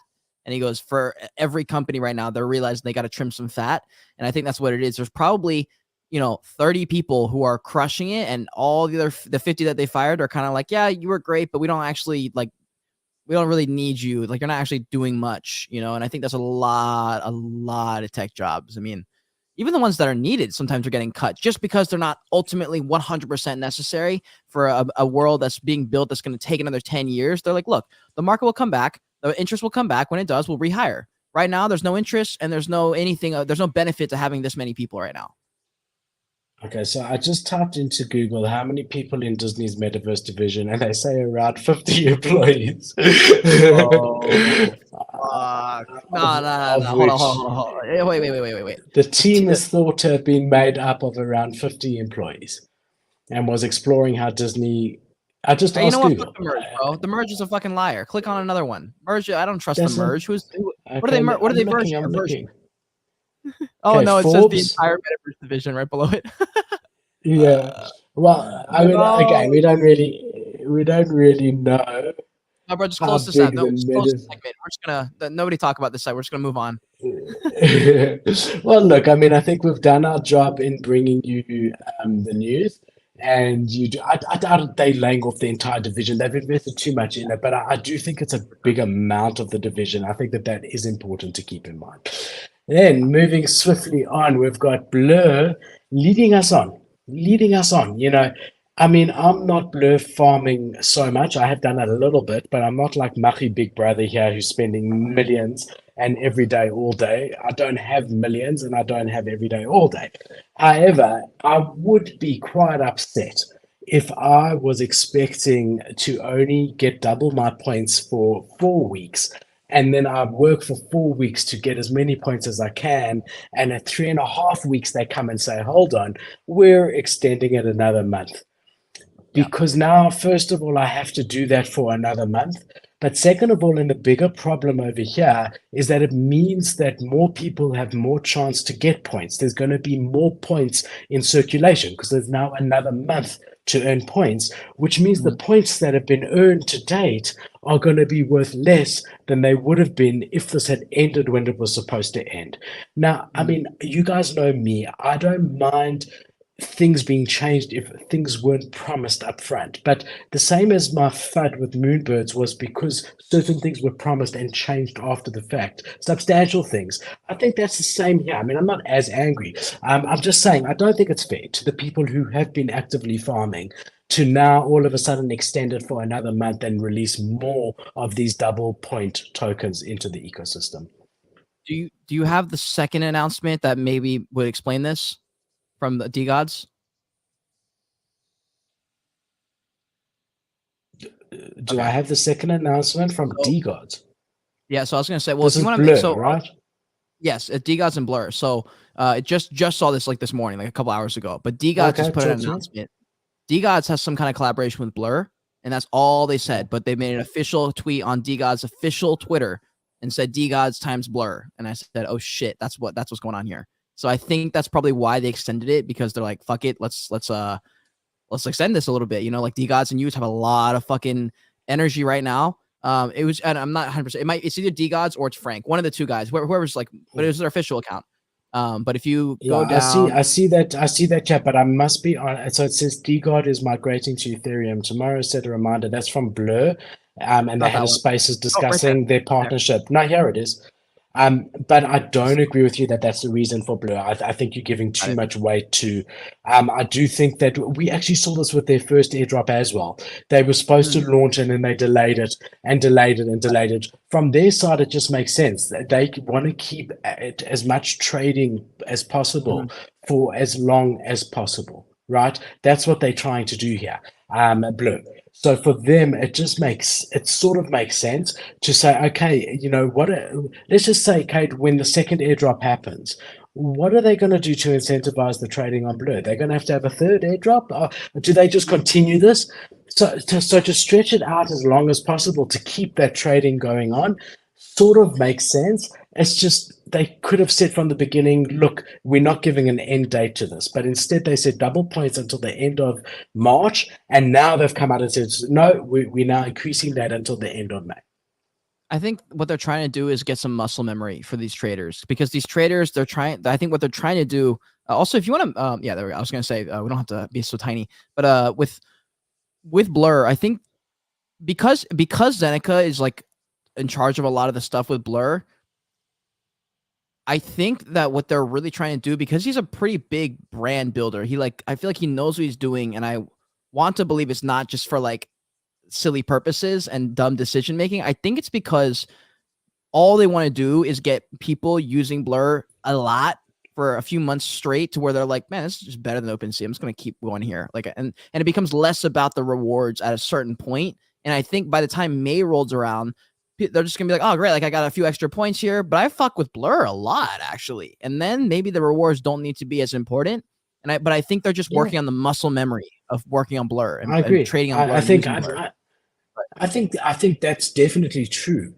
I don't think it's just one thing. I think there's a lot of benefits to them trying to extend this. It's like me saying, Kate, I'm going to pay you $2,000 at the end of March if you do X for me. And then I say, thank you. You know, Kate, well, end of March is already now. I'm talking about end of March 2020, 2409, whatever. Kate. And then I say, hold on, Kate, did I say March? I actually meant April. So I'm now getting an extra month out of you, but it's not right, because you and I both know I said March and you said March. But I do think they achieve quite a lot. As you said, they get people trading more or whatever. The truth is that not many people are farming like a Machi Big Brother, right? And they're probably only offending like a 20, 30, 40 people, whereas it could incentivize, 10,000, 15, 20,000 people to trade on Blur. So look, it's all business decisions. But yeah, they could stop. Like, you know, just because it's extended to May for 2 extra points, everyone who got to now, basically, which when the cutoff was supposed to be, they're still going to get the 2x points. The only difference is just going to be a little bit later, but they could stop. They don't have to keep farming, right? no, they don't. No, they don't have to. But there's going to be more points in circulation. So let's just say up until today, which is the end of March, let's just say that there's a million points that have now been allocated to everyone that's traded. And let's say all those traders now stop. So there's a million points. Now, Blur knows that on the second airdrop, let's just say hypothetically, they're going to give out $10 million, right? That means that every point equals $10, right? Because there's a million points and they've got $10 million to give out. By extending it another month, by the end of next month, there might be 2 million points earned, but there's still $10 million, which means everybody is going to get half. So if I stop now, because it's only a set amount that they're giving out, we know that there's a limited amount. And now those points are going to continue accumulating for another month. So if I stop now, I'm going to get half of what I was going to get, assuming that double the amount of points are in circulation by the end of the month. Now, it might not be exactly double, it might be more than double, but their supply of points is being diluted, and they're going to get a lesser piece of the pie, especially if they don't continue farming now for another month. What are people saying on Twitter? Yeah, it does make sense. And you're way more versed in the trading sphere than I am, so I don't even qualify to have an opinion on this, to be honest. But what do you know what people are thinking on Twitter? Like, yeah, I saw Machi's response. I don't remember it exactly, but he was sort of like, shoot me now. Like, I don't think I can carry on like doing this level. It was something to that effect. He was like, you know, sort of kill me now. I mean, I can't do this for another month. I mean, remember, farming is risky. There's a chance, like you saw, there was a day where someone accepted wheat offers on 70 Bored Apes. Now Machi's sitting with 70 Bored Apes. The floor price goes down, he's still sitting with them, right? If the floor price goes up, he benefits, but it's risky. And you know, you're doing that because you know that there's a set amount of time, a set amount of money, a set amount of points, and now that's been extended. So for me, it's not ideal. Another thing that's important is this is just for double the points. After May, there's still going to be, you know, it's not finished. They're still going to give points. It's just not going to be double the points, right?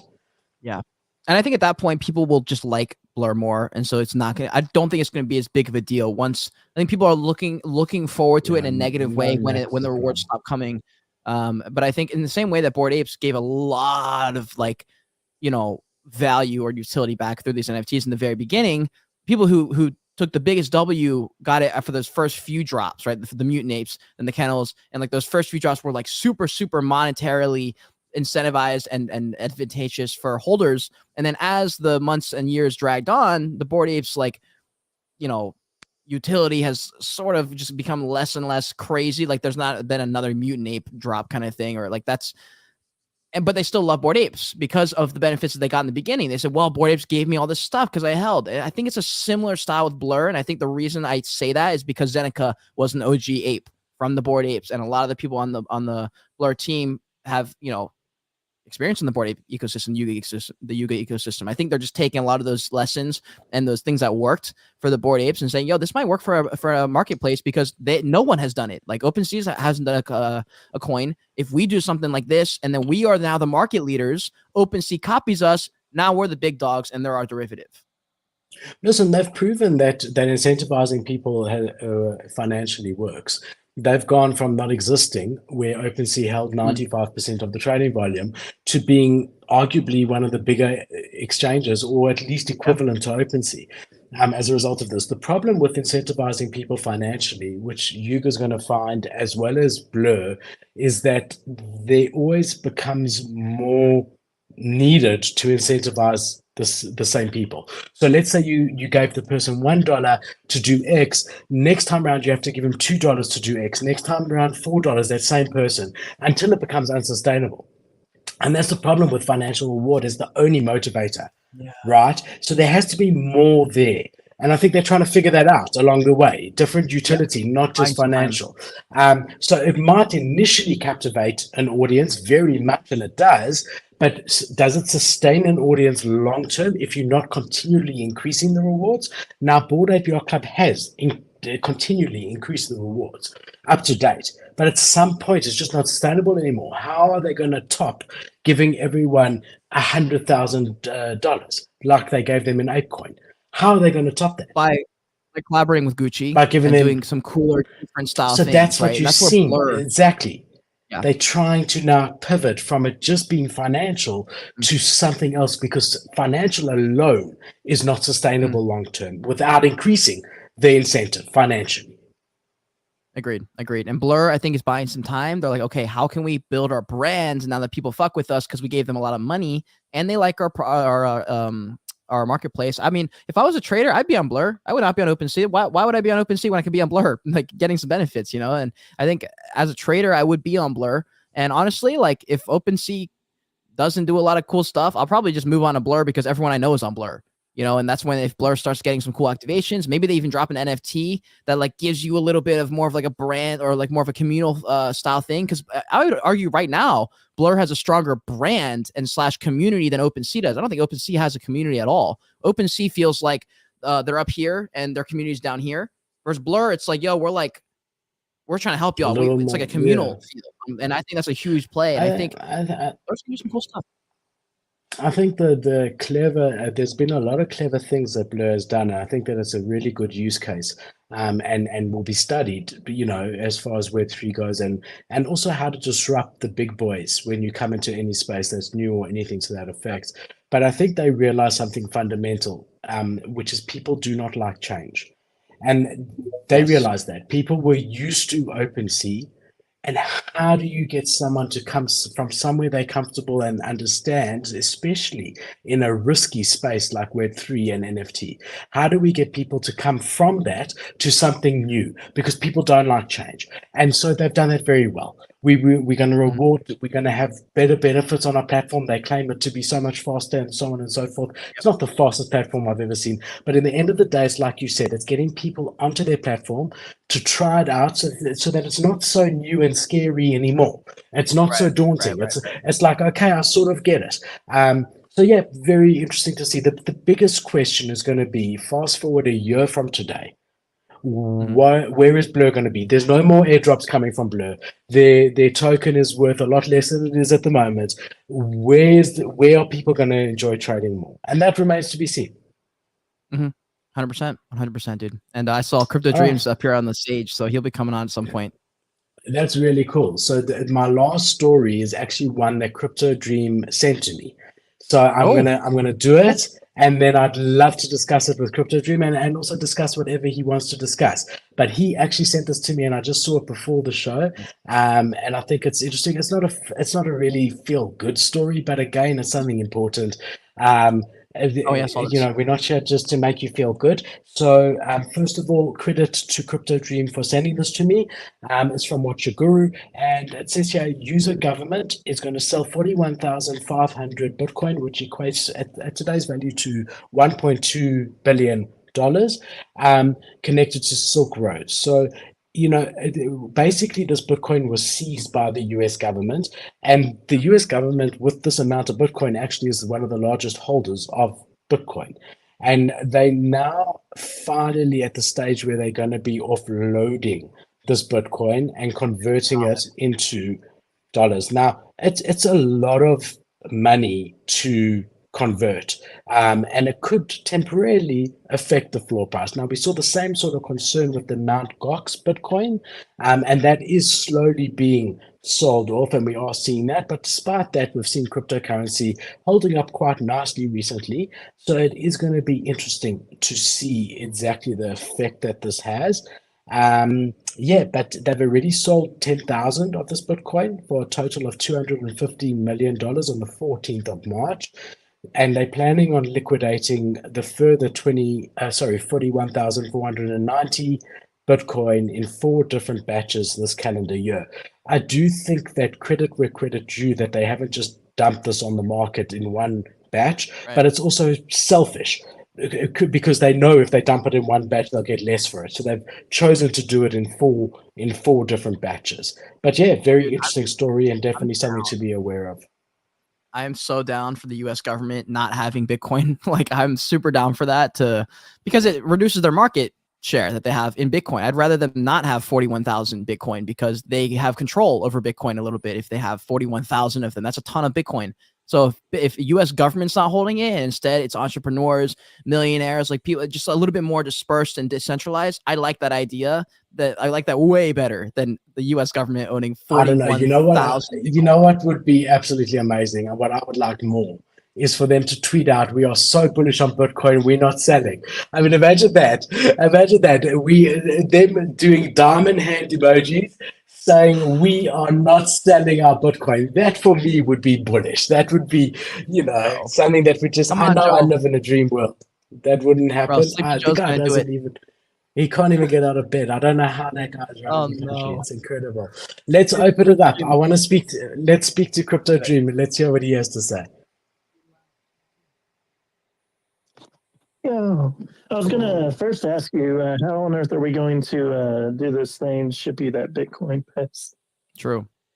It's a good question. I think we need to. First of all, I need to pay you, and second of all, we need to send it to Cade because Cade is going to be getting a pair of shoes that he has to ship to me, when he sends me the shoes, then he will put it in the shoes. So we got to find out how much it's going to cost to send it to Cade.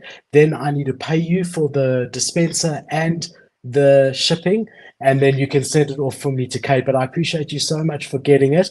Maybe we can do a bit of a swap for a level 2 membership if you want to, or something to that effect. Either way, whatever you're comfortable with, no pressure at all. Whatever you're comfortable with, but I think the best thing is to ship it to Cade, because to ship it all the way to South Africa just for one small item is going to work out a lot more expensive than if Cade just puts it in my closed shoebox. Don't open my shoes. When is that going to show up, by the way? Like, has that shipped? It's still in a couple of months. No, it hasn't shipped. But then at the same time, I want to put a Joy's Kingdom T-shirt in there as well. And then because remember, yours got lost, and I don't want you to pay to send another one again. And what we'll do is instead of sending it post, we'll send a courier. Oh, I sent another one though recently in the last month or so. Let me check on the. Actually, you've check that got right to now. send me the tracking number, Kate. I told you last time. You got to send me the tracking number. I did. So we did it on No, you stream. didn't. No, that was the old tracking number. Yeah, I literally sent it to you. Just resend it to me. Resend it to me, and I'll track it my side. You don't have to track it for me. But I've got to keep track of it because. No, I didn't. I'll make a note. Sorry, CryptoGene. So does that work for you, my friend? Thank you for getting it. Does it work for you to send it to Cade? We'll work it out. I'll just need the address or something from Cade or something. Yeah. Yeah, we'll work something out for sure. What level gives me some Philip merch? Oh shit, you got merch, Philip? I don't have merch. I don't have any merch. This no, guy. I mean, look, I don't have an NFT collection. I don't want to monetize. I want to continue giving value, and I really don't want to monetize to any major degree. Yeah. Philip, it says it's already. I sent this one in January 20, the very end of January, and it got to Perkle Gifts. Philip Kalinko NFT show. I'm not gonna dox your address, but like it's there. It says delivered, or it says hold on, estimated delivery February 7th to the 13th. It says fulfillment was started, but it doesn't say delivered anywhere. So maybe it got turned around a few times, just like last time. What happens? Yeah, what happens is often it stops tracking it when it gets to a certain point, and then it gets a new tracking number, which I can figure out. Just send me the tracking number, and I'll try and figure it out my side for sure. And then you said that the other thing has not shipped yet, right? The Nike shoes have not. Yeah, they've not shipped yet. Have you already added my address to that? I have. I've had to put your address already. When it does ship, I will let you know, and I will send you the tracking details. Yep. Cool. And you can't change it. So you had to put in the address when it was forged. You can't change it. I bought the antonym in real life, like figurine, like 6 months ago, and I put in my address. Bro, they haven't shipped it. Like, where the fuck is that one, bro? Bro, when I bought a Ledger pass, the Ledger NFT pass, I bought one. They said to me that I was getting a free Ledger or something. I still haven't received it either. just doesn't make any fucking sense. And my invisible friends hat. Haven't received it, That never but came? they can always Dude. they can no. They can always say Dude, I that think- listen, we told you it was invisible.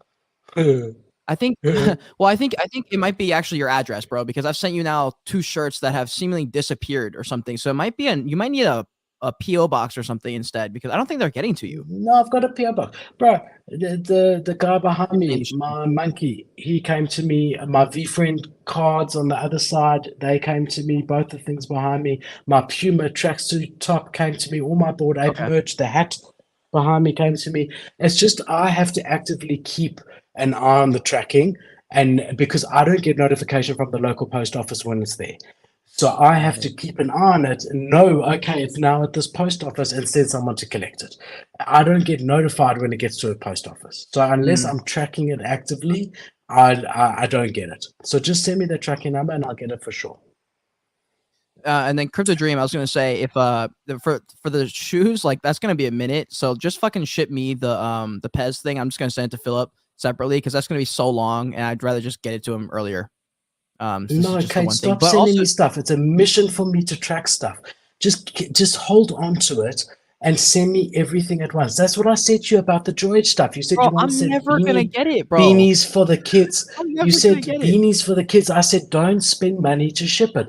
Just keep them aside, and we're going to send one parcel, and I'm going to pay the shipping, and we're going to do DHL door to door instead of post office to post office or something like that. We'll do like a FedEx where it literally comes to my door where there's no post office. Please don't send me anything until I've got a proper parcel together with you. Okay. Okay, cool. And then Crypto Dream, did you have any thoughts or questions or thoughts on the Bitcoin thing that we talked about? I know we just started talking about shipping and stuff for the last 5 minutes, but yeah. I'm just wondering how the U.S. government is going to register to sell crypto. dude, actually, yeah. Wait, I wonder who's gonna. That's hilarious. That's a really good point. They're gonna have to KYC. Damn, they need to collect my George Kingdom NFT, bro. Look, they'll be able to sell it without a problem as long as they account for it properly and it's all publicly shown, and they are. They're being very public about it. So I think it's okay. But it's funny. It's funny to think of them sitting there watching the charts. Should I sell? Should I hold? I enjoy that side of it. But it's not like that. They've got predetermined dates and they don't give a hell. They're just selling on those dates. Bro, imagine they fucking forgot the password and lost. They're like, fuck, we just lost 20,000 Bitcoin. Could you fucking imagine? That would be the funniest shit. Oh, yeah. Dude, that would be lit. That would be lit. I also saw earlier on Patrick for the space. That's a good point. Not a good advert for the space. Yeah. That's a good point. I saw Patrick's live on TikTok, and you know how we're I don't know if you know, but there's $13 trillion of debt, right? And then there was another number that was, I forget exactly what the word was, what the category was, but he was basically yo, this is also basically debt, and it was $130 trillion, and I was like. It was some kind of it was unpaid somethings, and he was like, that's also debt. And I was like, wait, so we're not $13 trillion in debt. We're actually $140 trillion in debt. What the fuck? Are you kidding me? And we're out here having to listen to these people who are $140 trillion in debt. It's crazy. Debt runs the world. It's mad. I heard Biden was raising taxes to 4.7 trillion or something. Wow. Where'd you hear that? I'll send you a link. Damn, bro. John, meme of the year if they sold it, Bitcoin mooned. Dude, that would be hilarious. We should call up every billion, any millionaires or billionaires, just hit them up. We're gonna put a Telegram group together, and we're just gonna wait. We're just gonna wait. Second they sell, fucking buy it up and moon this Bitcoin thing, going straight to 75K. What's that guy's name who's always the anti-signal? That journalist? Come on, what's his name? Steve Aoki? For NFTs? No. For NFTs, Kramer. It's Jim Cramer. Yeah. We've just got to. They've got to wait for Jim Cramer to say that Bitcoin is going to zero, and the next day when it moons is the time to start. I mean, that guy, it is absolutely incredible. And it's not just with Bitcoin and ETH. He talks about shares. And the next day the share, like he says, it's time to buy the share. The next day, and I've never heard him say not financial advice, Kate. Whereas he's like on normal Web2 TV, and everything that he says to buy goes to zero, and everything he says to sell moons. And he doesn't have to say not financial advice. You tell me how he gets away with that bullshit. I don't know. All I know is Crypto Dream just sent me the link for that president's. I'll just read it here. President Biden's. Here, let me actually turn it so you guys can see. Turn on my brightness real quick. Okay. No, we can never see so well. You got to read it. Well, I'm going to read it too. You can't see it. President Biden's $4.7 trillion tax hike proposal. Small businesses must send a bigger check to Washington. So essentially, it's going to fall on the backs of small businesses and hardworking Americans. Now, that's written by waysandmeans.house.gov.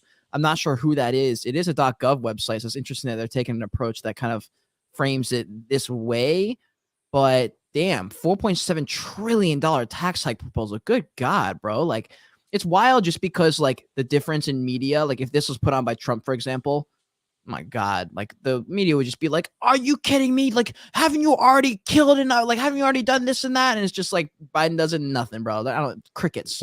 Crickets. That's part of this hyperinflation worry that this guy even has said that Bitcoin will be at $1 million, even though he might not be, you know, it's not going to be 1 million, but in 90 days, it's not going to be 1 million. But his point is still, I'll bet you, let's make it smaller for you. I'll bet you $1,000 it won't be. But here's our friend Jim Cramer. I mean, I just find him. Look here, his Twitter. This is his official Twitter. Get in-depth investment advice. How can no one sue this guy? How can no one sue this guy? Get in and everything, bro. Bro, everything he's got an investing club. Everything he says is wrong. Wow. Come on, man. Because of that. He has to be getting paid too. Yeah, he has to be getting paid somehow too, and there needs to be a paid promotion or something. I don't know. All undisclosed. So let's have a look. 48 minutes ago. Okay, so we'll see where Apple is in a few days. But he tweeted 48 minutes ago, I guarantee you by Monday or Tuesday it's going to be less than 164.90. I guarantee it. I mean, but does he not know that everything he says that we all laugh at because it's the complete opposite? Damn, that's crazy, dude. Wow. Crypto Dream, what do you think? Oh, I most definitely look for the market to change the opposite of whatever he says. So it's whatever. Ridiculous. Look, to be honest with green carpet over here. I mean, we heard Trump talking about banning TikTok. Now we're hearing like the government still talking about banning TikTok. And do you think that's going to happen?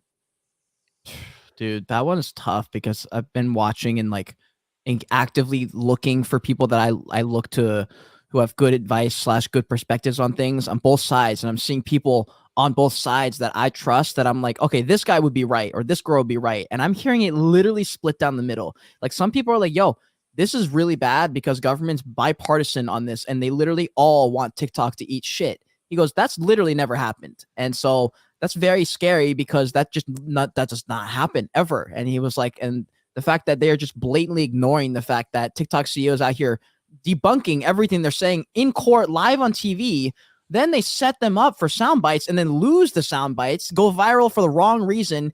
Yet it doesn't matter because in government, it's not dictated by social media. It's dictated by whoever's in charge or whatever lobbyists are being paid for stuff. So it's like people that I respect that I would think say, nah, we're good are saying this may not be good. And that's scary because I don't know. It feels a little bit more serious this time than in the past time where people said TikTok might get banned. So I don't know, man. I don't think it'll matter because like Gary Vee says, the attention has to go somewhere.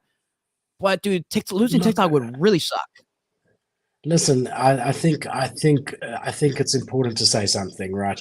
I think that when you in wartime, different rules apply, right? What I mean is that it's all very good and well sitting here. There's no bombs flying over our heads. We thinking, oh, you know, I really enjoy scrolling on my phone and watching aimless videos.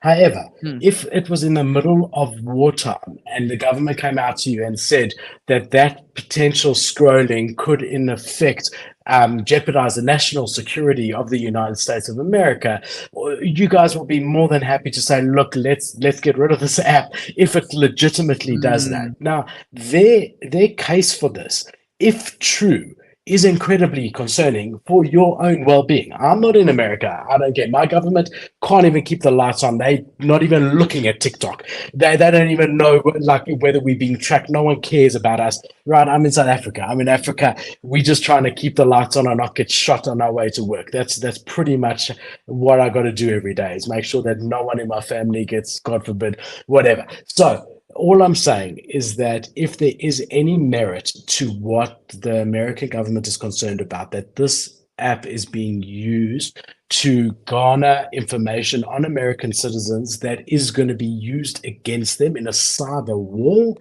then there's no question, ban it. It's a stupid little app. If they try to control the minds and the hearts of the American people and whatever, then don't ban it. But that's my feeling on it as an outsider. What you think, Crypto Dream? I got two things for you. First of all, Philip, what do you think about, like, was it Saudi Arabia taking Kenyan money? I've got no idea. I haven't heard anything about that. I'm not saying it didn't happen. I'm saying I've got no idea about that. Yeah. Okay. But I also heard, like, isn't it kind of interesting that, like, Facebook is having problems and, like, Google's big competition, of course, is TikTok. So is this something that they're trying to do and, like, get the politicians to ban TikTok so they have less competition? That's what I think it is. That's what the general consensus seems to be on TikTok, at least. That's kind of, because it's the same thing. They're like, Instagram and Facebook are all doing your data. They're just trying to paint it. But Facebook and Instagram are owned by American companies under American laws. What they can do with your data. Whereas TikTok is owned by the Chinese government, not just a Chinese company. The Chinese government, where America's got no control of what they do over your data. But they still buy our Facebook data is the thing. That's why people are like, it doesn't matter, because they're still able to buy Facebook's data and Instagram's data. So it doesn't make a difference. Who? Like China. That. Yeah, China and TikTok, like these companies out there, anyone can buy the data is the thing, because Facebook's selling it. So it's like, yeah, it's not controlled by an American company. That's why they don't want it, because they're like, we don't want China having this kind of data. But it's like, yeah, but they're still getting it. Public knowledge that Facebook is selling their clients' data. Hold on. I saw Crypto Dream trying to say something. What's up? Oh, no. I walked into the other room, so picked up other noise. I was going to say, no, they actively sell data to back and forth to each other. So it's one of those things that, like, they can still get the data from Facebook, but it's also the same thing. Like, people are scrolling between TikTok and Instagram, and it's like the same shit. People are just all collecting data, and you can always buy other companies' data. That's how Facebook makes money, is they're selling their data to advertisers. I don't think if Mark Zuckerberg was on our spaces, which would be amazing, I don't think that he would say that he's selling your data. If people found that out, they would never be on Facebook again. What do you mean? How are they making money? I don't give him the permission to sell my data. Bro, but that was he just can monetize. No. Sorry, my understanding is that he can monetize our data, meaning he knows that Philip is interested in Web3, and he can then, if a Web3 company approaches him, deliver their advert to Philip. But he is not sending them my name, my number, my address, saying to them, here's a guy who's interested in Web3. He's not doing that. He, as a trusted company that's audited with my data, is saying, I will deliver this ad to someone who likes what you're selling. He's not giving my personal details to anyone. Am I Except wrong? they've been leaked multiple times. No, you're right. And two things. You're right. I also I didn't misspeak, but I didn't quite hit the target on the head here. He doesn't sell the actual data, even though there's been leaks, so they basically did anyway. But he sells targeted advertising that's based on your personal data, which means they pretty much no. already That's know. what I'm saying. So he monetizes it. He makes money off the fact that he knows my demographic. I'm a 40-year-old male that lives in South Africa that's interested in X, Y, and Z. He can then deliver ads to me, the same as LinkedIn and so on and so forth. Right, fine. However, he's not giving my personal data to me. So he can't, a Chinese guy can't buy the fact that I'm Philip Kalenko living at this address, this. He can't. He can't sell that. He can't buy that. Whereas the Chinese data that they're holding is personal information. They can see that 90% of people aged between 20 years old and 30 years old who live in Los Angeles are interested in X, Y, Z. Great. If we want to attack them, let's launch something that's, do you know what I mean? They literally have your data. I do understand what you're saying. But I don't input all that information to TikTok. I don't put as much information as I put into Facebook. Like TikTok, I don't think knows my birthday. Like there's certain things that I didn't fill out that I only filled out like a username and an email. Like I don't think I put in all that information, which is why there's some pushback because Facebook does know all that information. I don't remember. When I started a TikTok account, what I'm pretty sure, because I've started a few, is I input the username, the email, and the password. And I think everything else is optional. Kate, you've given them permission to your camera, my brother.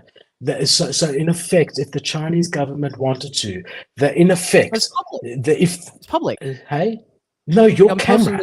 No, your camera that's on your desk now. You've allowed the app to use that. If they wanted to weaponize it, they could log in and live now use your camera. So if they then logged in and live used 50 million people's cameras, they can see exactly what's going on in the whole of America in real time. Do you understand? Or microphone access. They could spy on anyone anywhere who has used their app. And if, and so many people are using it, that if they have nefarious intentions, the Chinese government, if they have bad intentions with this ability that you've given them, they could use it as a weapon. And that's what's scaring America.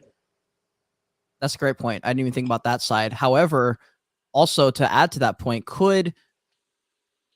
I'm trying to think because Facebook added this new thing this year where you could decide whether or not you wanted to like have your stuff being sold off like for your targeted advertising. I don't remember if that when I signed up for TikTok, if there was an option to not have that be a thing. And also, I guess we don't know if we can trust it too, because it's China. Yeah, look, I don't mind big companies monetizing my data.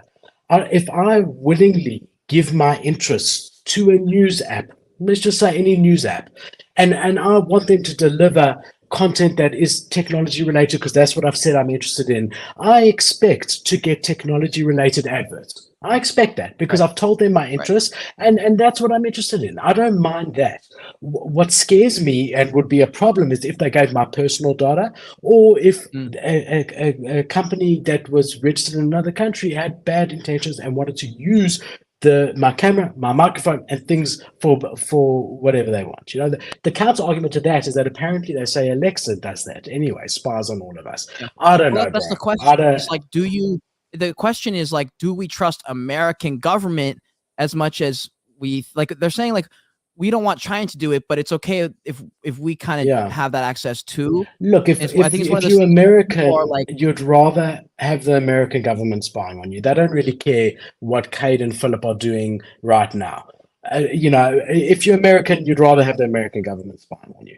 I think even if you were Chinese, you'd rather have the American government spying on you. I think you're actually really I think you're really spot on there. However, the narrative has changed a lot. TikTok's CEO went from 10,000 followers to 3 million in weeks. Not even weeks, like days, I think it is. And right now, people like TikTok CEO's answers a lot more than the US government's opinion on stuff because A, they're old as fuck.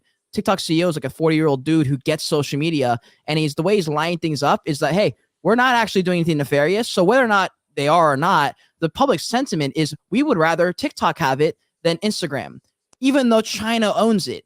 So the best thing to do, hopefully we can come to some kind of conclusion, is maybe US gets a little bit of like market share into TikTok and can have some ownership, which I don't think will happen. But it seems like people would rather put their faith in the TikTok CEO because of his performance against the US government in court, even though it's China, because the TikTok CEO is someone that people deem trustworthy because he's pitted up against all these old white guys who don't understand TikTok or social media because of how embarrassing the court's been. The sound bites are crazy, Philip. Like 5-6 million views or 5-6 million likes on videos, 25 million views on sound bites of the U.S. government getting fucking punked by the TikTok CEO who's but Chinese. That's on TikTok. Those videos are on TikTok. It doesn't. It's like walking into a red state and asking them what they think. No, I think public sentiment is, you know, everyone's talking about the Matrix, and I don't want to be that guy, right? I really don't. I'm not interested. Like everyone's talking about this being the Matrix, but the average person, it just doesn't want to not be able to look at TikTok. They're not understanding what's going on there, and it is to some degree the government's responsibility to look after their citizens. And I think what John is saying here is completely hitting the nail on the head. It's all about getting the most data to weaponize AI. All the data points that we're feeding all the apps are being used as AI. So I saw a thing, I can't remember where I saw it because I like giving sources, where, you know, that stupid thing where we have to choose which 4 pictures are a bus. And like always 6 of them are a bus in order to get in. And you know, it's a little bit of a bus. And then you have, apparently that's all just to get how people think, to feed their AI, to teach their AI how people think. And the more people that do it, the more accurately they can predict our next view, the way we view things and where we view things on a page. So we are like the little machines feeding the big AI machine. And that's what they're saying here, is that TikTok is the biggest form of that, is getting to see what the average person is influenced in, how long they watch this, what catches their attention, all of it that's now being built into a equation that creates an AI that is better than Americans' AI. And maybe John is right. Maybe China's got no wish to spy on us with their videos and their cameras. All they want is to build a cleverer AI than what America has. And America might know that and not want that. So America could even have bad intentions and selfish intentions in wanting to change it because they want to be the first to the AI war. Just like we saw that race to 3G and 4G and all the rest of it.